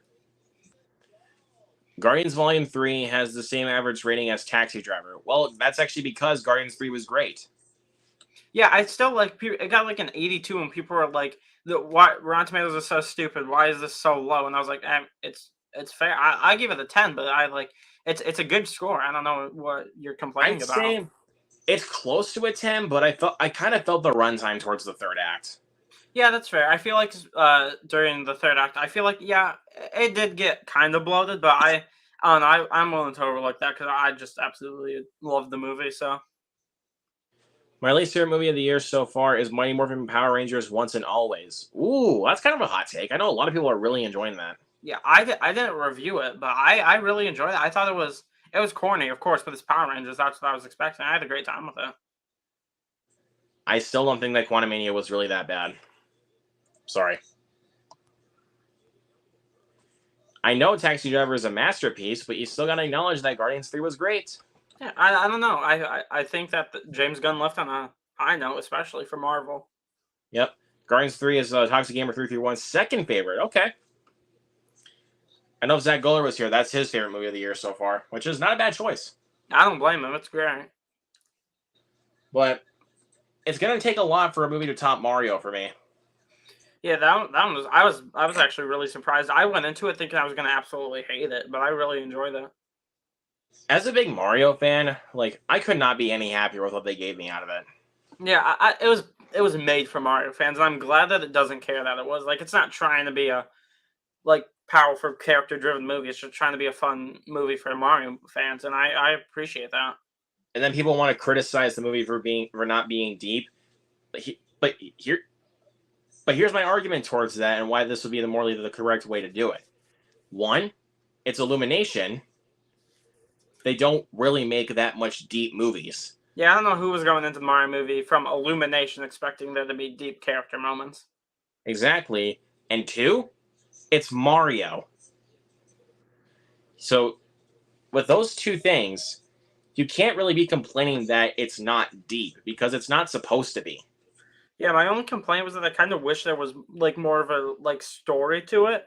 But I do understand why they necessarily didn't really focus on doing a great story for the movie because I thought I still enjoyed Well, it. So that's another thing because the Mario games don't really have the best stories. right, and that's why I understand why they didn't do that because no one plays the Mario games for the story. I mean, Why do you think I play? Why do you think I played New Super Mario Brothers or anything like that, or even Mario Party? It's not because of the stories; it's because they're games I want to play and have fun with. yeah, they're fun games, just like the movies. The movie should be a fun, entertaining movie, like the games. Exactly, and for people that are still complaining about Chris Pratt's Mario, He did I'm kind of great. tired of it. He was great as Mario. I know. I was surprised. I was a skeptic, and then I watched the movie, and I was like, okay, he did great. I don't know what I was worried about.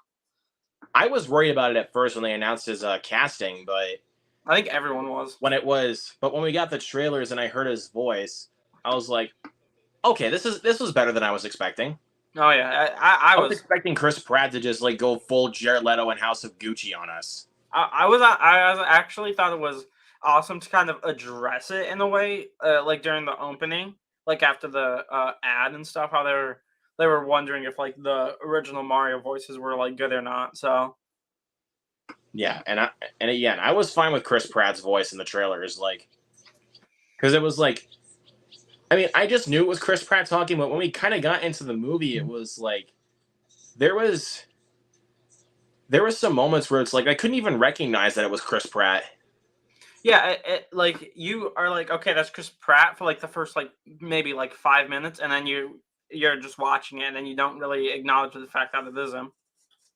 Because he kind of has a more Brooklyn-ish kind of accent, Yeah, which or I basically kind of didn't care. a New York accent, I should say. Yeah, I didn't care. I thought it fit for what the movie was going for. I mean, it definitely clashed well. I think with Jack Black as Bowser, because Jack Black was He was the easily the best part of best. the entire movie, I know. and Charlie Day, he fit well as Luigi. Like Yeah, that he was seeing the one him. casting choice I was like that's perfect. Yeah, seeing him do that, it made me want like them to release it around Halloween, like after, of course, the sequel. Do a Luigi's Mansion film around Halloween. I think that'd be awesome. Yeah, that's true. And also, what's another? Anya Taylor-Joy voiced Princess Peach. That honestly, that was another casting choice I was a little bit concerned about because I was like, well, she doesn't really have that high pitched voice like Princess Peach. Yeah, people were complaining about her, but I thought she was fine as Peach. I thought she did Peach pretty well for this movie. And they actually took Peach in a different direction than I was expecting them to. Yeah, like I kind of wish that Luigi had more screen time, but I guarantee they're gonna do that in the sequel for sure. Well, because obviously this one they wanted to help us kind of get behind their connection and like why they kind of feel pain being separated for so long.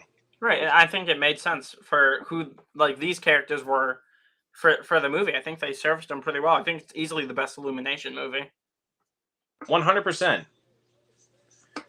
Let me see. I knew the Mario movie was gonna. I knew that too. Like as soon as we got the trailers and they showed us like a lot of the stuff that we would be getting out of the movie. The movie is exactly what the trailers is exactly what the trailers advertised. Yeah, that's fair. Yeah. I'm actually kind of glad they didn't add any fart jokes either. Yeah, honestly, if they did, it kind of would have.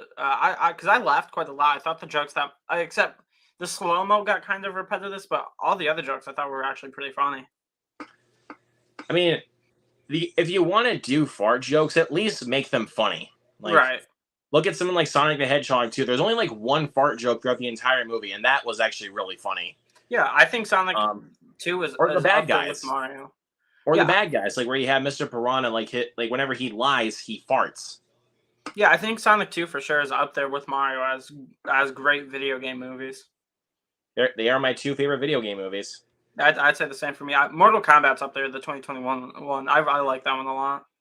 See, people are criticizing Mario because it relies so heavily on fan service. How can you expect someone who knows nothing about Mario to enjoy the games? I guess that's kind of fair, but it's like at least at least a lot of people that I know, like not just on YouTube, but in general, at least have knowledge of Mario.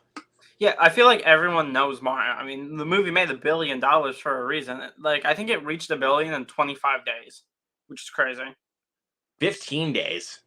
Really? Wow, I didn't know It reached that. $1 billion within 15 days. Yeah, I think everyone went and saw this movie, which I mean, I'm glad because it was I enjoyed it. And I think I helped it crack $1 billion with my 3 tickets alone. Yeah, yeah, I'm glad Chris Pratt didn't go full on game Mario accent because I feel as if it would have come up. Yeah, that was exactly my biggest concern with Chris Pratt being cast as Mario, was that he was going to basically be just like the original character, but he doesn't have an Italian accent. yeah. I'm glad that because it would have definitely felt like an impersonation or him like trying too hard, especially. But I think what Chris Pratt did worked for sure. Yeah, exactly. And plus, even when he uses the Italian accent in the commercial, it's played for laughs. Hmm. And even when he uses his normal, like, because like even like when the teaser came out, I could kind of tell that Chris Pratt was actually really passionate about this movie. Like, yeah, it seemed like he genuinely did care quite a lot about it, and I'm glad and he because really wanted to please right. the fans. It seemed. Like, I mean, everybody I feel like working on it did, and I feel I like mean, even especially like Mario of course fans they Jack did. Black for sure. Jack Black definitely wanted to. I mean, Charlie Day for sure.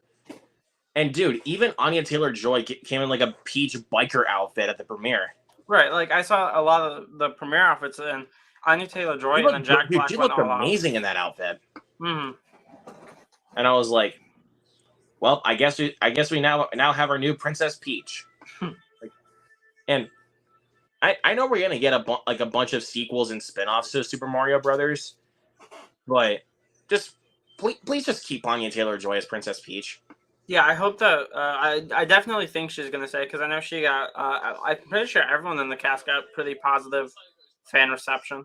More, well, Seth Rogen was honestly a lot of people's criticisms. I don't get that honestly. I thought he was fine, except when they he used his his iconic laugh as a joke. I didn't really like that too much, but I thought he was fine.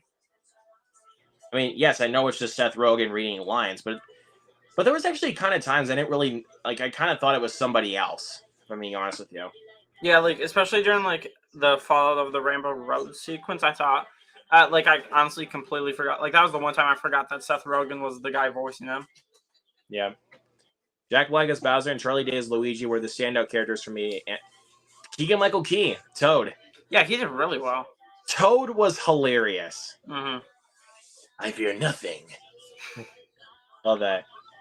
And even like when they get to the Kong Island and the one of the Kongs answers wearing a sports coat. Yeah. That was wearing a sports coat. He only to dress. I also wish that, yeah, for sure, but again, this is Mario's story. So when you really think of it, like if you get a movie called Super Mario Brothers, you're gonna morely think that it's morely a Mario or Luigi origin story. This is morely Mario's story. Yeah, I bet they're definitely gonna do this is the introduction, and then they're gonna go full out for the Super Mario Brothers in part 2 for sure. What is the best and worst film to be a part of the $1 billion club? Best. That's actually a good question for the best one. Top Gun Maverick, easily. That's what I was gonna say. I absolutely. That's my favorite one of the $1 billion club, and I would say least favorite probably Minions. I definitely say best Top Gun Maverick. I watched that I think twice now, and I absolutely loved it each time. And probably worst Star Wars: The Rise of Skywalker. I'm pretty sure that one hit $1 billion. I was not the biggest fan of that one. I don't know if it did, but for me, it's easily Minions. Yeah, that's fair. Let me see. The worst that comes to mind for me is Jurassic World: Fallen Kingdom. I did not think that actually. I did not. I didn't know that those ones grossed $1 billion. The trilogy. I know Jurassic World did, but Fallen Kingdom I did not know actually grossed $1 billion. I wasn't mad at Seth Rogen's Donkey Kong performance. Thank you. Because I mean, dude, at least Seth Rogen is upfront and honest. Yeah, it was kind of. I was honestly surprised. I thought it was bold of him to actually admit that he's not really going to try and put it on the voice. And you cast Seth Rogen, you're getting Seth Rogen. Right. What's up, Grant? How's it going, my friend? What's up, Jaden? Thank you for being here. Pirates of the Caribbean on Australia. I did not think that actually hit $1 billion, but I'll take your word for it. They're Toxic Gamer. But yeah, my least favorite is Minions. That's fair. But I would say Mario is actually really close to actually close to that. I'd probably say that's number 2 for me is Super Mario Brothers. Yeah, I was surprised how quick. I think everyone knew it was gonna hit $1 billion, but I wasn't surprised it was gonna. I was surprised it was hitting that. Well, quickly. I think it was more like gonna hit $1 billion if the film was good. Yeah, I wonder if Fast X is gonna hit $1 billion because it did really well opening weekend. I think it made $320 million opening weekend.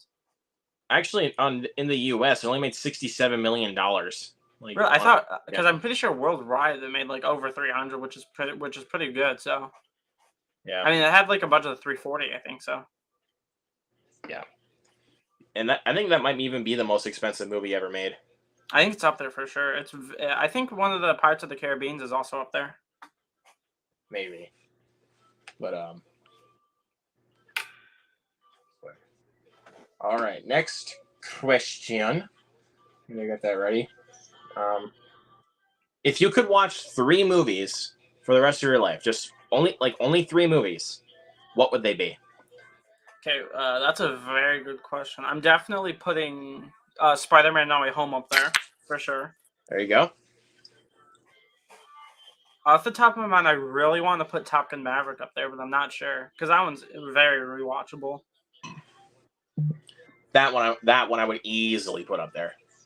Yeah, I'll put that one up there. And for number one spot, top of my mind, I'm thinking either Evil Dead Rise because that one is very good, and I don't think that one's gonna get really boring.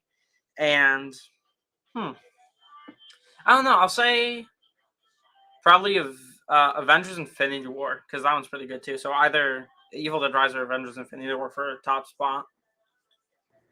Easily for me, yeah, definitely Top Gun Maverick. And I know these are not my top 3 like of all time, but these are like ones that if I would want to watch them for the rest of my life, I would. Yeah. The Black Phone definitely. Black Phone's great.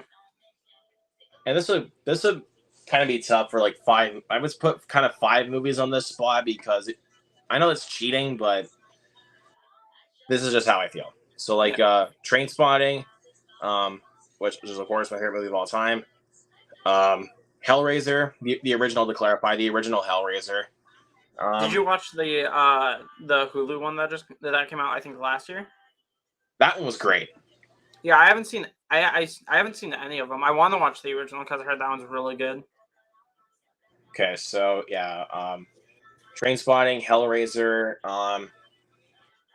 I would probably this is a really, really interesting question I really thought of here. Thor Ragnarok for sure. And of course Super Mario Brothers. Mm. And other one, I'd probably say Puss in Boots: The Last Wish. I honestly completely forgot about the movie. I've seen it like 3 times though. It's easily up there with best animated movies I've seen. It's very good. I haven't even seen the first one, but I loved Last Wish. I think it is my favorite DreamWorks movie of all time for sure. Like, yeah, I but I don't think it's like the best. I think it's like top 3 favorite animated films of all time.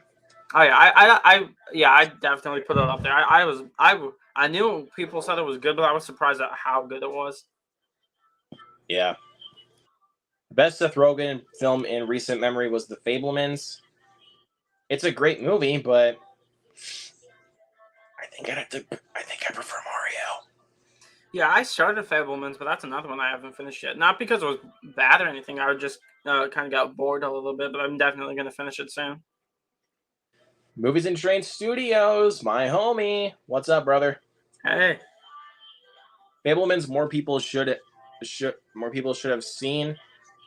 My theater didn't get it though, unfortunately. So because I really wanted to see The Fablemans in theaters, but my theater never got it, so I was pretty upset.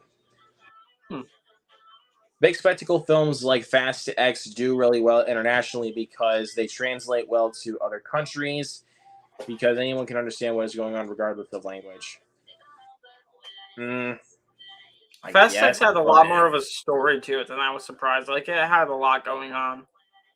I mean, I guess, but it's like look, even though I liked Fast X quite a bit, I still really do think that there's better movies to, like, not only just to watch, but to give your money to. Yeah, I can agree with that. I was surprised at how well this one was doing after people hated Fast X or Fast 9. Fast 9, there you go. I'd probably say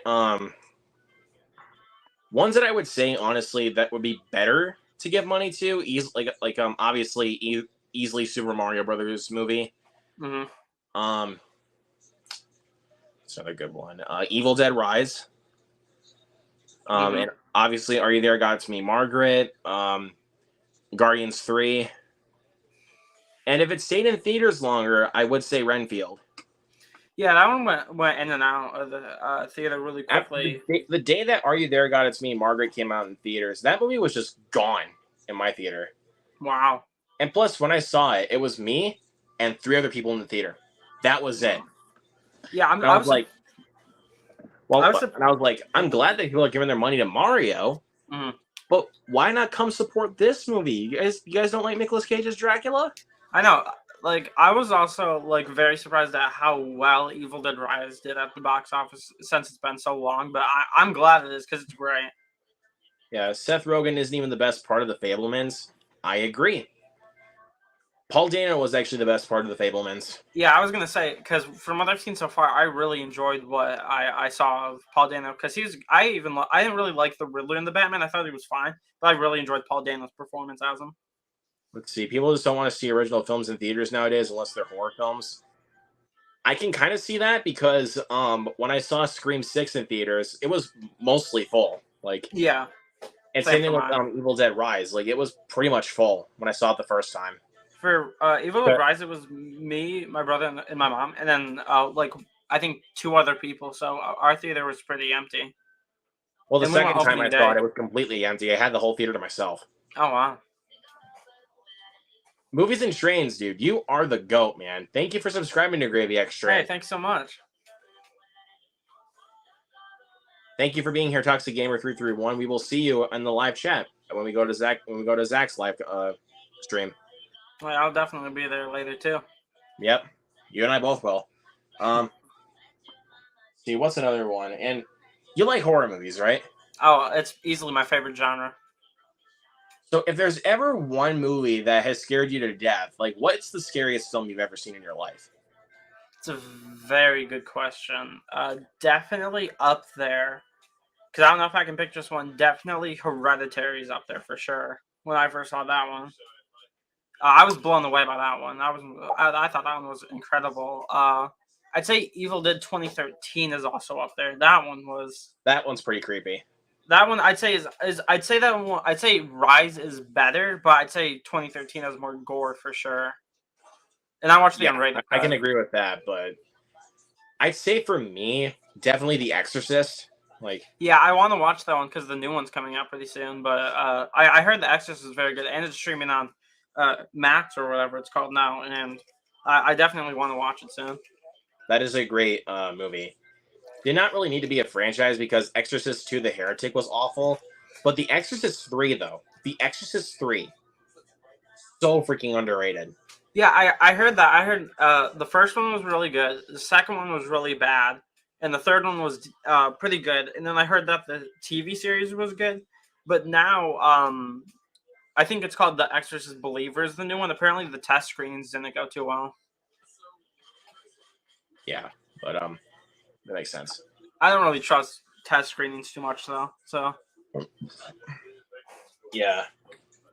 Let's see. And if you could see 5 movies early, like upcoming movies that you would want to go to like a press screening for, like about like a week or a month early, what would they be? I mean, definitely, I'd want to see The Flash early. That's because that's one of my most anticipated movies. I think that would be especially cool to see, especially since I think they just had a new screening. Uh, like I think last night or like 2 nights ago or something, and I was really jealous. I really wanted to go. So Flash is up there. That's Okay. one. Two. I definitely would want to see the new Exorcist film early, Exorcist Believer, just because that one seems so interesting. Okay. What else would I put up there? I mean, I can think of a few. Yeah, I definitely want to. I think another great one because I'm trying to think of ones that would be great with like the crowd of people who are there to like really experience it. I think Indiana Jones, the new one, even though I haven't seen any of the other ones, I think that one would be incredible to experience with like a crowd of Indiana Jones fans. Absolutely. 4. I think yeah, this is a really good question. I think for 4 I would want to say if it was earlier, I definitely want to see Elemental, or whatever it's called, the new Yep, Elemental. the new Pixar movie. Just because it's, I don't know if it's going to be very good or not, but it's definitely one I would want to see early because I've like grown up with Disney, so I think going to a premiere for one of their films would be just incredibly fun. And then Absolutely. fifth place, I don't know, because I think definitely, like, I mean, it's not this year, but I think going to the premiere for Fast 11 or whatever they're calling the next one, I think that'd be really fun because I do want to watch the rest of them after watching X, but yeah, I think I'd say Fast 11 right now for number That's 5. it. Those are good picks, man. I'm not gonna lie. For me, I would definitely one of them would be Blue Beetle. Like, Yeah, that one would be really fun. I'd say Blue Beetle. Teenage Mutant Ninja Turtles Mutant Mayhem. Yeah, that one looks pretty good. I mean, Blue Beetle is your profile picture on YouTube, so. Yeah, but I mean, it's not like my profile picture like on all of my social media because most of my profile pics on most of my social media are Mario. Yeah, that's your. I was gonna say that's your one on Twitter currently. Yep. And then Blue Beetle, Mutant Mayhem for sure. I mean, dude, I cannot believe I did not see that trailer when it came out. Like, I saw the trailer for that when I went and saw Dungeons and Dragons: Honor Among Thieves, and I was like, this looks amazing. Yeah, the animation style is very reminiscent of like Spider-Man Into the Spider-Verse, and I really love that. I just hope it's like a good one because I wasn't too impressed with the last live action ones we got. I thought they were fine, but I hope this one, especially with Seth Rogen behind it, I think this one's gonna be really good. For sure. So yeah, those two. Definitely Oppenheimer. Yeah, that one. A lot of my friends and stuff say that movie looks pretty boring, but I think it actually looks really interesting. Plus, I mean, it's Christopher Nolan. Why would they? I mean, why would they say it looks boring, dude? It's Mission Impossible. Yeah, I don't know. I would. So yeah, those three. So yeah, Blue Beetle, Mutant Mayhem. Right. Yeah. Now my brain's fogging up. Oppenheimer, Mission Impossible, and the last one I would say, Asteroid City. Yeah, that one looks. I don't know if it's playing. I am a huge Wes Anderson fan. Like, yeah, I don't think it's playing in my theater on June 16th because like some places are playing it June 16th. But then I'm definitely gonna watch it when it has the wide release for sure. I'm hoping it gets a wide release in my theater because I will go see it. I haven't seen. I don't think I've seen a Wes Anderson film, but this one I saw the trailer for in front of Fast X, and it looks really good. I saw the trailer when it was released, and then I got it in front of Renfield. Was Wes Anderson the one who made The French Dispatch a few years back? Yep.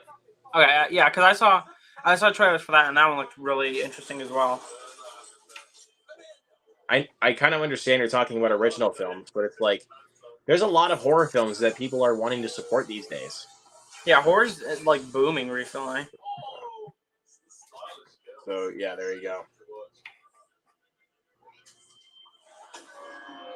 So let's see. Thoughts on the PlayStation Showcase announcement? I know gravyxtrain has watched that. Yeah, I was kind of underwhelmed by it. I didn't think it was very good. I liked the Spider-Man 2 gameplay that they released. I thought that was really dope. And then I liked the announcement for Five Nights at Freddy's Help Wanted 2 because I really enjoyed Help Wanted 1 because I thought it's easily up there for favorite VR games. And I hope that one's pretty good since their last Five Nights at Freddy's game, Security Breach, I was not the biggest fan of. But this one, it has potential, so I hope that one's pretty good. But overall, I was pretty lukewarm about the whole thing. Yeah, for sure. What I'm meaning by underrated, though, Mr. Home Video Junkie, is that I don't feel like enough people talk about it. Yeah, I don't know what I feel like the term underrated means, is that no one really talks about it all that much. Yeah, people talk about the original, and then I never hear people talk about the sequels. Like, occasionally... Like, not even the third one. Right, I hear, hey, Exorcist 3 is good, but, like, that's, like no one really talks about it all that much. Or even, like... Or even say, like, what's another one? Like, Um, or even say like I'm trying to think of another good one in a franchise. Um, like I'd probably say like Bride of Chucky. Like I know the Child's Play franchise is really popular, but I don't really feel like enough people really talk about Bride of Chucky. Yeah, people really don't talk about Bride or Seed. I haven't seen Bride yet. I have seen Seed, and I'd say that one's honestly like it's bad, but I had fun with it. I definitely see why people hate it, but I don't know. I liked it in a way. I had fun. Let's see. Top 5 home video junkie. Yeah, Doom Part 2. That Doom one Part looks 2 would pretty be a good cool. one. The Killer, Oppenheimer, Dead Reckoning, of course, and Killers of the Flower Moon. Killers of the Flower Moon. I looked that up. That's like 3.5 hours long. I mean, it's a Martin Scorsese film, so it kind of makes sense because The Irishman was about 3.5 hours. Yeah, I remember. I remember hearing about that one too. His movies are long. Yeah, and I agree with you. Movies and Trains. Mutant Mayhem looks great. Oh yeah. Let's see. He would say Mission Impossible 7 or Dead Reckoning Part 1 for his top 5 picks. Mutant Mayhem. That's my dude. Doom Part 2. Oppenheimer, and then number 5 is Indiana Jones 5. Yeah, I say Oppenheimer looks really good. I'm definitely checking out that one.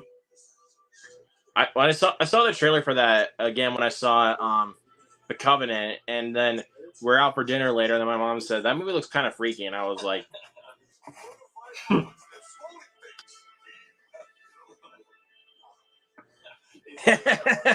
Oh yeah, I'm with them. I'm with them, right? For sure. I mean, I guess, but at the same time, it's like I wouldn't say it's like underwatched. I mean, there's people that say it's good, but most people don't really. But whenever you see people that it's good, they don't bring it up ever again. Yeah, like I agree with that. Like I was here, like when talking about the Exorcist one, it's so great. And then occasionally, like I said, like every 2 YouTubers you'll hear, like one I watched, like a commentary channel, Mr. Gigi, he just did a video on the Exorcist 3, and that was like the first time I like ever knew there was a third one. I only knew about 1 and 2. Right, for sure. So I went. Look, it's not like just like you do you, but it's just again, don't argue with our logic. Like, well, I mean, it's kind of this. I would honestly say it's kind of the same thing, like because really think about it. Like people that haven't, obviously, there's a lot of people that might not even seen it. But what I mean by again, what I'm saying by underrated is people that have seen it but don't really talk about it. Yeah. And it's the same. It's the same thing. Like, just if you've seen it and you say it's good and then you don't bring it up ever again, like that's what I mean by underrated. So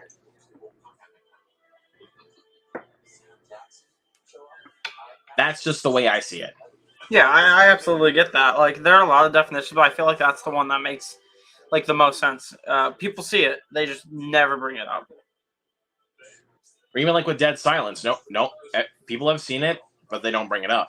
Yeah, I feel like even when it comes to barely James Wan, like when you think of James Wan, you think of Saw, right?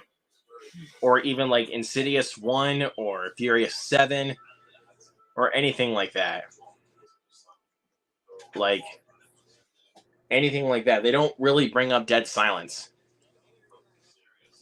So yeah, or even Death Sentence for that matter.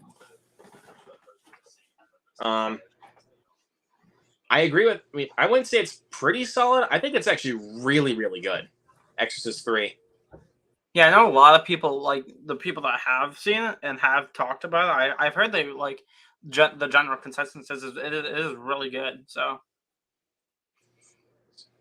yeah, think about this a little bit, people. Okay, stop arguing with our logic.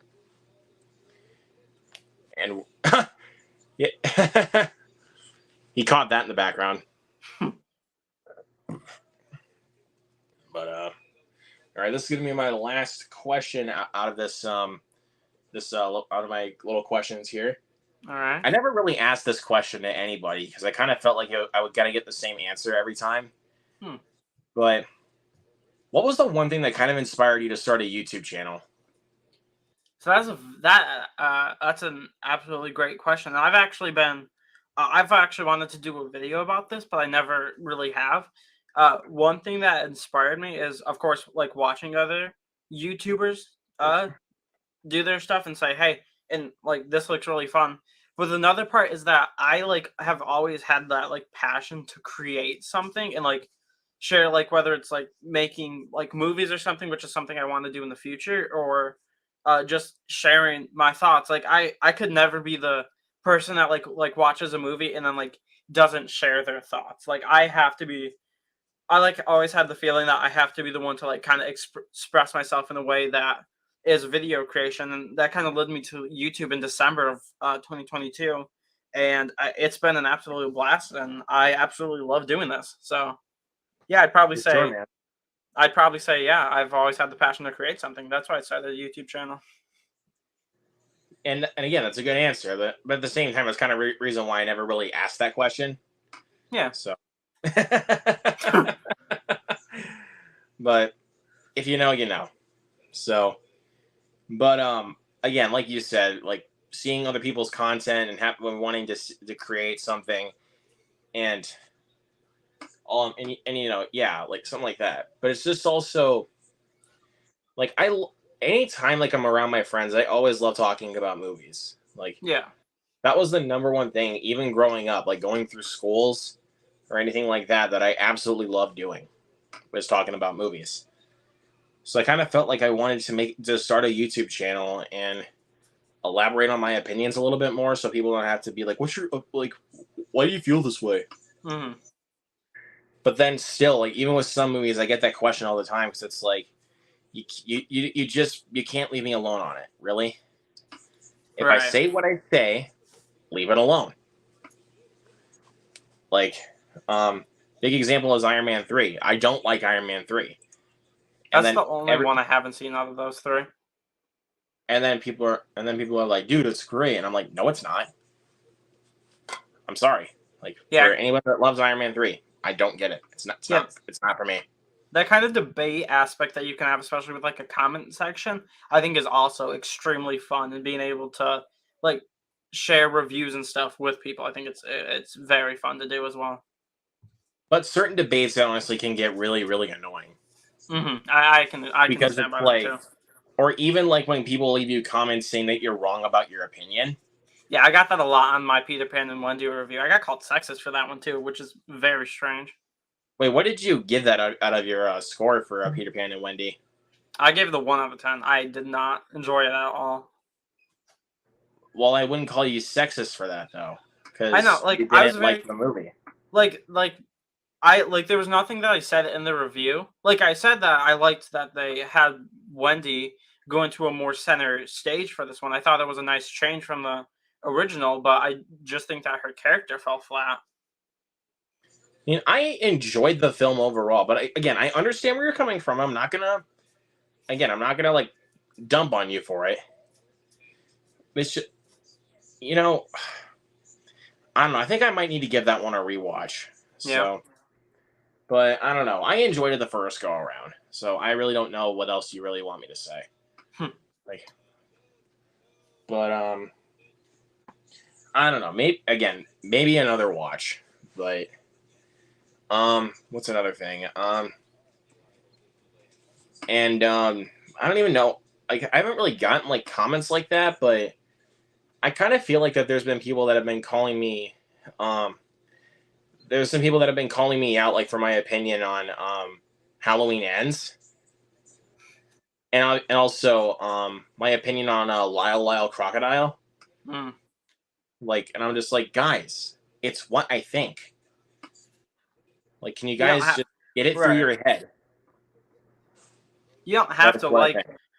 You don't have to like if you love the movie and we don't like it. Share why you love it. Don't say that we're wrong for not liking it. Like, because I know a lot of people hated Halloween Ends, and a lot of people that I know are very much so mixed on Lyle Lyle Crocodile. But I really enjoyed both of those movies. Yeah. So, what do you really want me to elaborate on here? Like, Hmm. just look at my first Letterboxd reviews for both of those movies, then you'll see why. Because usually when it comes to the theater ones, I usually elaborate more on those. Mm-hmm. Because, I mean, obviously I go to the theater and I pay more attention to them. Like, and I never usually go on my phone, like, at all. Yeah, I'll occasionally find myself doing that at home, and I just gotta like set my phone down and try and watch the movie. It's a lot harder to do when you're not at a theater. Yeah, it's kind of tough for me, to be honest with you. But still, I mean, it's not like to a certain degree where it's like I'm not enjoying the movie. Mm-hmm. It's just that there's some stuff I want to look at while I am watching the movie. So Yeah. Like example, like with the movie Hide and Seek, which I watched earlier today with Robert De Niro and Dakota Fanning. There were times where I was going on my phone, but it was not like where I was bored. Yeah, like I can get by. Like I occasionally I went on my phone probably once and just scrolled through Twitter, but while watching *Malignant*, I thought the movie was solid. And I thought it was fun, but like it just happens, and I'm like, okay, I gotta stop doing that. I just gotta watch the movie. But yeah, again, it happens. Or even if it's for a movie that I've seen like a dozen times, it honestly really won't really matter. Like even for the many times I've seen like The Black Phone or Puss in Boots: The Last Wish, it's like anytime I go on my phone, it's not really going to change my thoughts. Right. So, and Home Video Junkie was giving his little ratings of the Exorcist movies. So the first one, 8 out of 10. Fair. I would probably say it's a solid. It's an easy 10 out of 10 for me. Wow. Classic. Exorcist 2, 2 out of 10. Literally no pun intended. I'd probably say it's a very low 1 out of 10. It's that bad. Wow. And then Exorcist 3 is 6 out of 10. I would give that a 9 out of 10. Oh wow. It's really good. Like, tells a good story, has a one really awesome jump scare sequence. Like one of, if not the best jump scare sequence you'll ever see in horror movies. If you know, you know. Boo. I'd give Black Phone like a 9 or a 10 for sure. Easy 10 out of 10 for me. No question about it. Like, even the first time I saw the movie in theaters, like, I could not find one single problem I had with the film. Like, I was trying so hard, like, to find a problem with the film. I thought everything they did was done perfectly. Yeah, I absolutely loved it. It's up there with favorite Blumhouse movies for sure. It's definitely my favorite.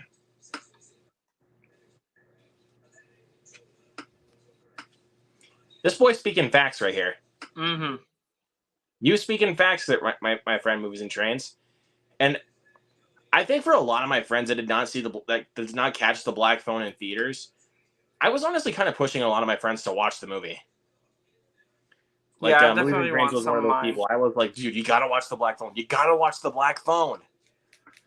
Like a lot of my friends, they're pretty jumpy. And they don't really like watching horror films, and I want to show them The Black Phone so bad because I think there are especially some really effective jump scares there. Even if it's just a loud noise, like, even if it's just like a loud like boom noise, it's still done really effectively. Yeah, like they were able to do basic jump scares in a way that it made sense and it was pretty effective. It wasn't just like and plus none of them were false scares. Like, they all felt real. Even when it's the grabber that faked the jump scare, like where it was like, "Stop, boy," like that got me.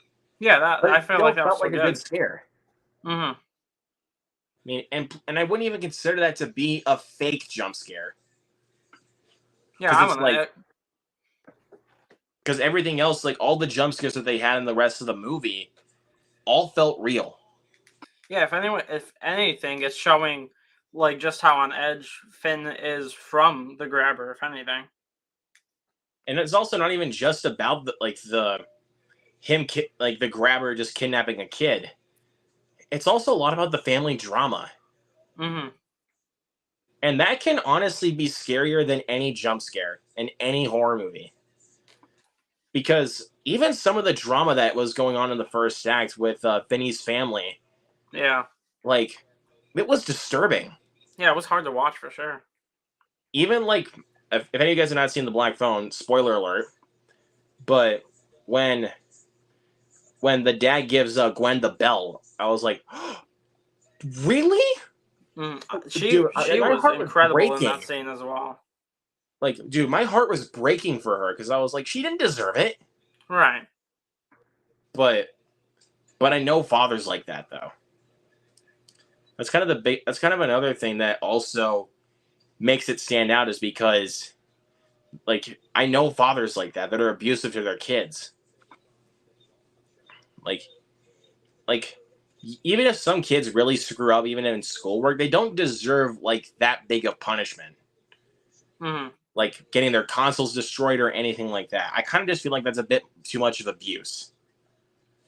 I mean, yes, I understand that it's a good way to teach them a lesson, but at the same time, it's like you can do better. Like just talk to them about it. So, look, I know if I was getting too personal with that. I'm sorry. I needed to get that off. No worries.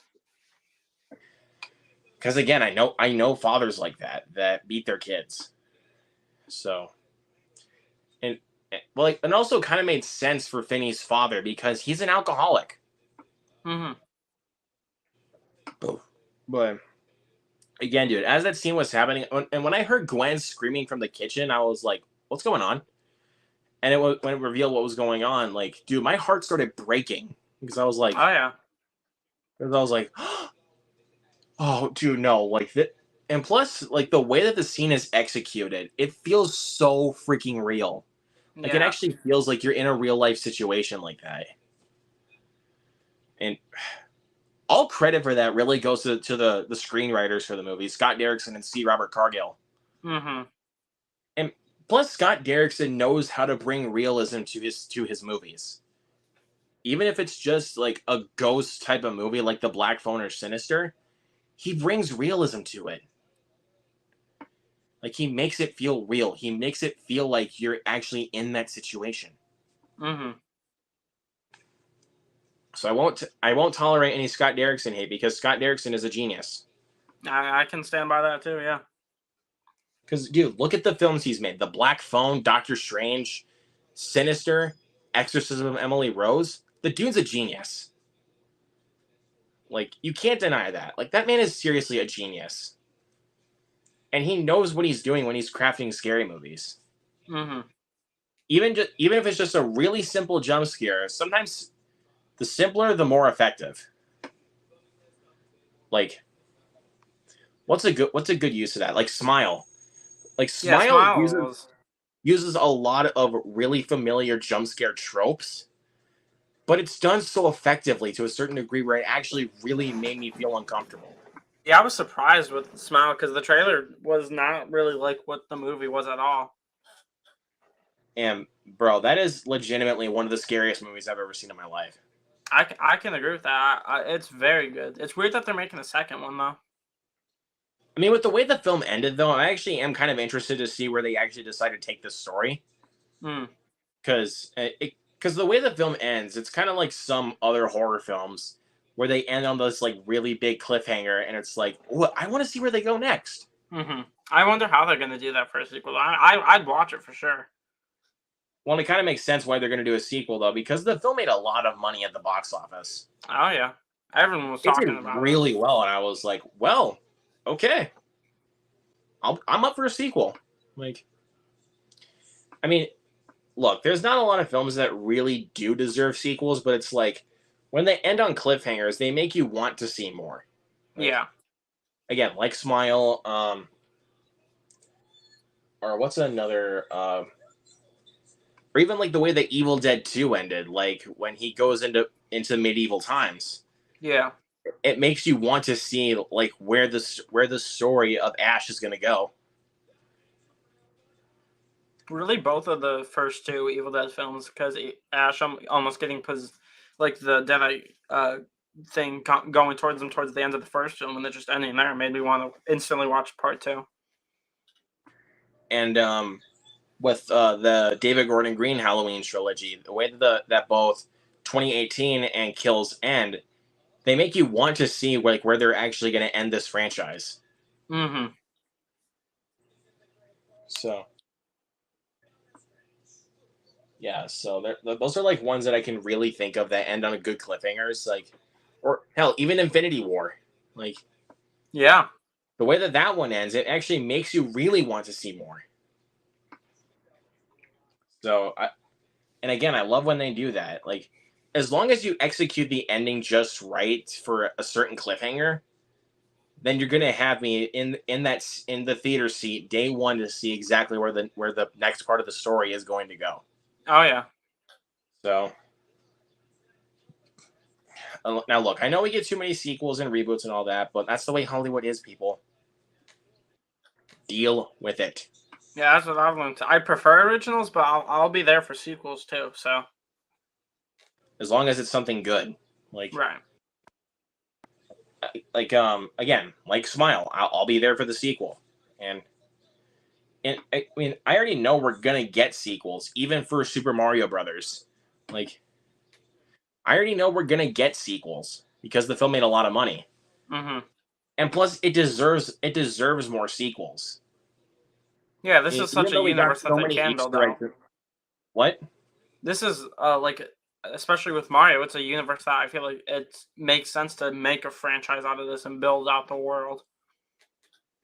Because the way that the Super Mario Brothers movie ended, um, I wouldn't say the way it ended. I would really say with the way that they did the second post credit scene was like, okay, yeah, they're gonna do a sequel, no doubt. Yeah. And no spoilers for anybody. Which, if by the way, if you have not even seen the movie, what are you doing? Go see it. Um, but I think that's gonna about do it, everybody. We've gone up for over 2 hours. This was a lot of fun. Oh yeah. Bringing on a new guest to the channel, and also going to talk movies and all things entertainment with you guys. So, and thank you to gravyxtrain for being here tonight, man. It was great having you here. Oh yeah, absolutely. This was a blast, and I had a great time with it. Yep, and again, I do. This is not going to be the last time that you're going to be on the show here, my friend. Anytime I have a returning guest, it'll either be a normal Q&A, or if I decide to have multiple guests on, it will be a movie trivia night. Oh, that'd be awesome. I'm down for that. Yeah. Yeah, but I just have to get the right time for multiple guests to be on the show. So Oh yeah. let me see. I'm not going to lie. Movies and Trains, you bring up a really good point. How do you compare Prisoners to a movie like The Black Phone? There's like one similar plot point between the two, and they're for completely different audiences. That is true, actually.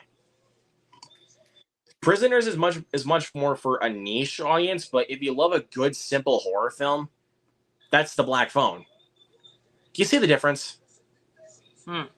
Like, seriously, you can't seriously, you can't compare those two. Or even like saying like Fast X is like that Renfield's gonna be better than Fast X. You can't compare those two. They're completely different movies. Yeah.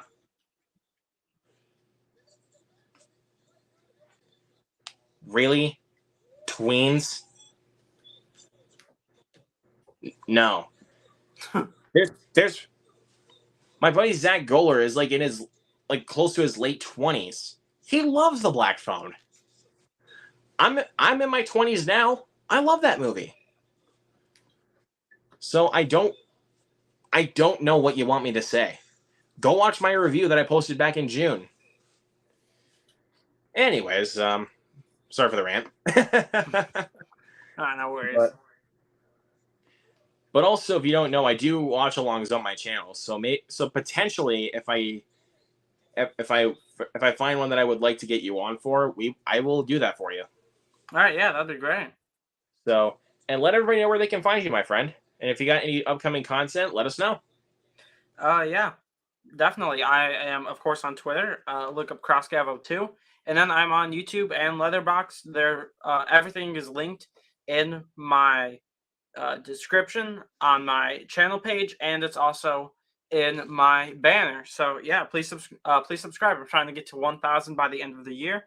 So if you guys could help me out, that'd be great. But yeah, that's truly all I have to say. I'm glad you guys were here for it, and I'm glad I got to be on the show, and I can't wait for my return. Yeah, see you guys. Absolutely. Oh, and he just left on us. Well, thank you guys so much for being here. Of course, go check out his channel. Link is down below. Subscribe to my channel as well. Hit that thumbs up and all that good stuff. And of course, traditional movie reviews. I'll see The Little Mermaid on Friday. I'll probably get a review out this during the weekend, probably on Saturday, more than likely. And yeah, we'll just keep going from there. And the Black Phone Watch Along on Wednesday, June 7th. So be prepared. So we will see you guys in the next one. Peace.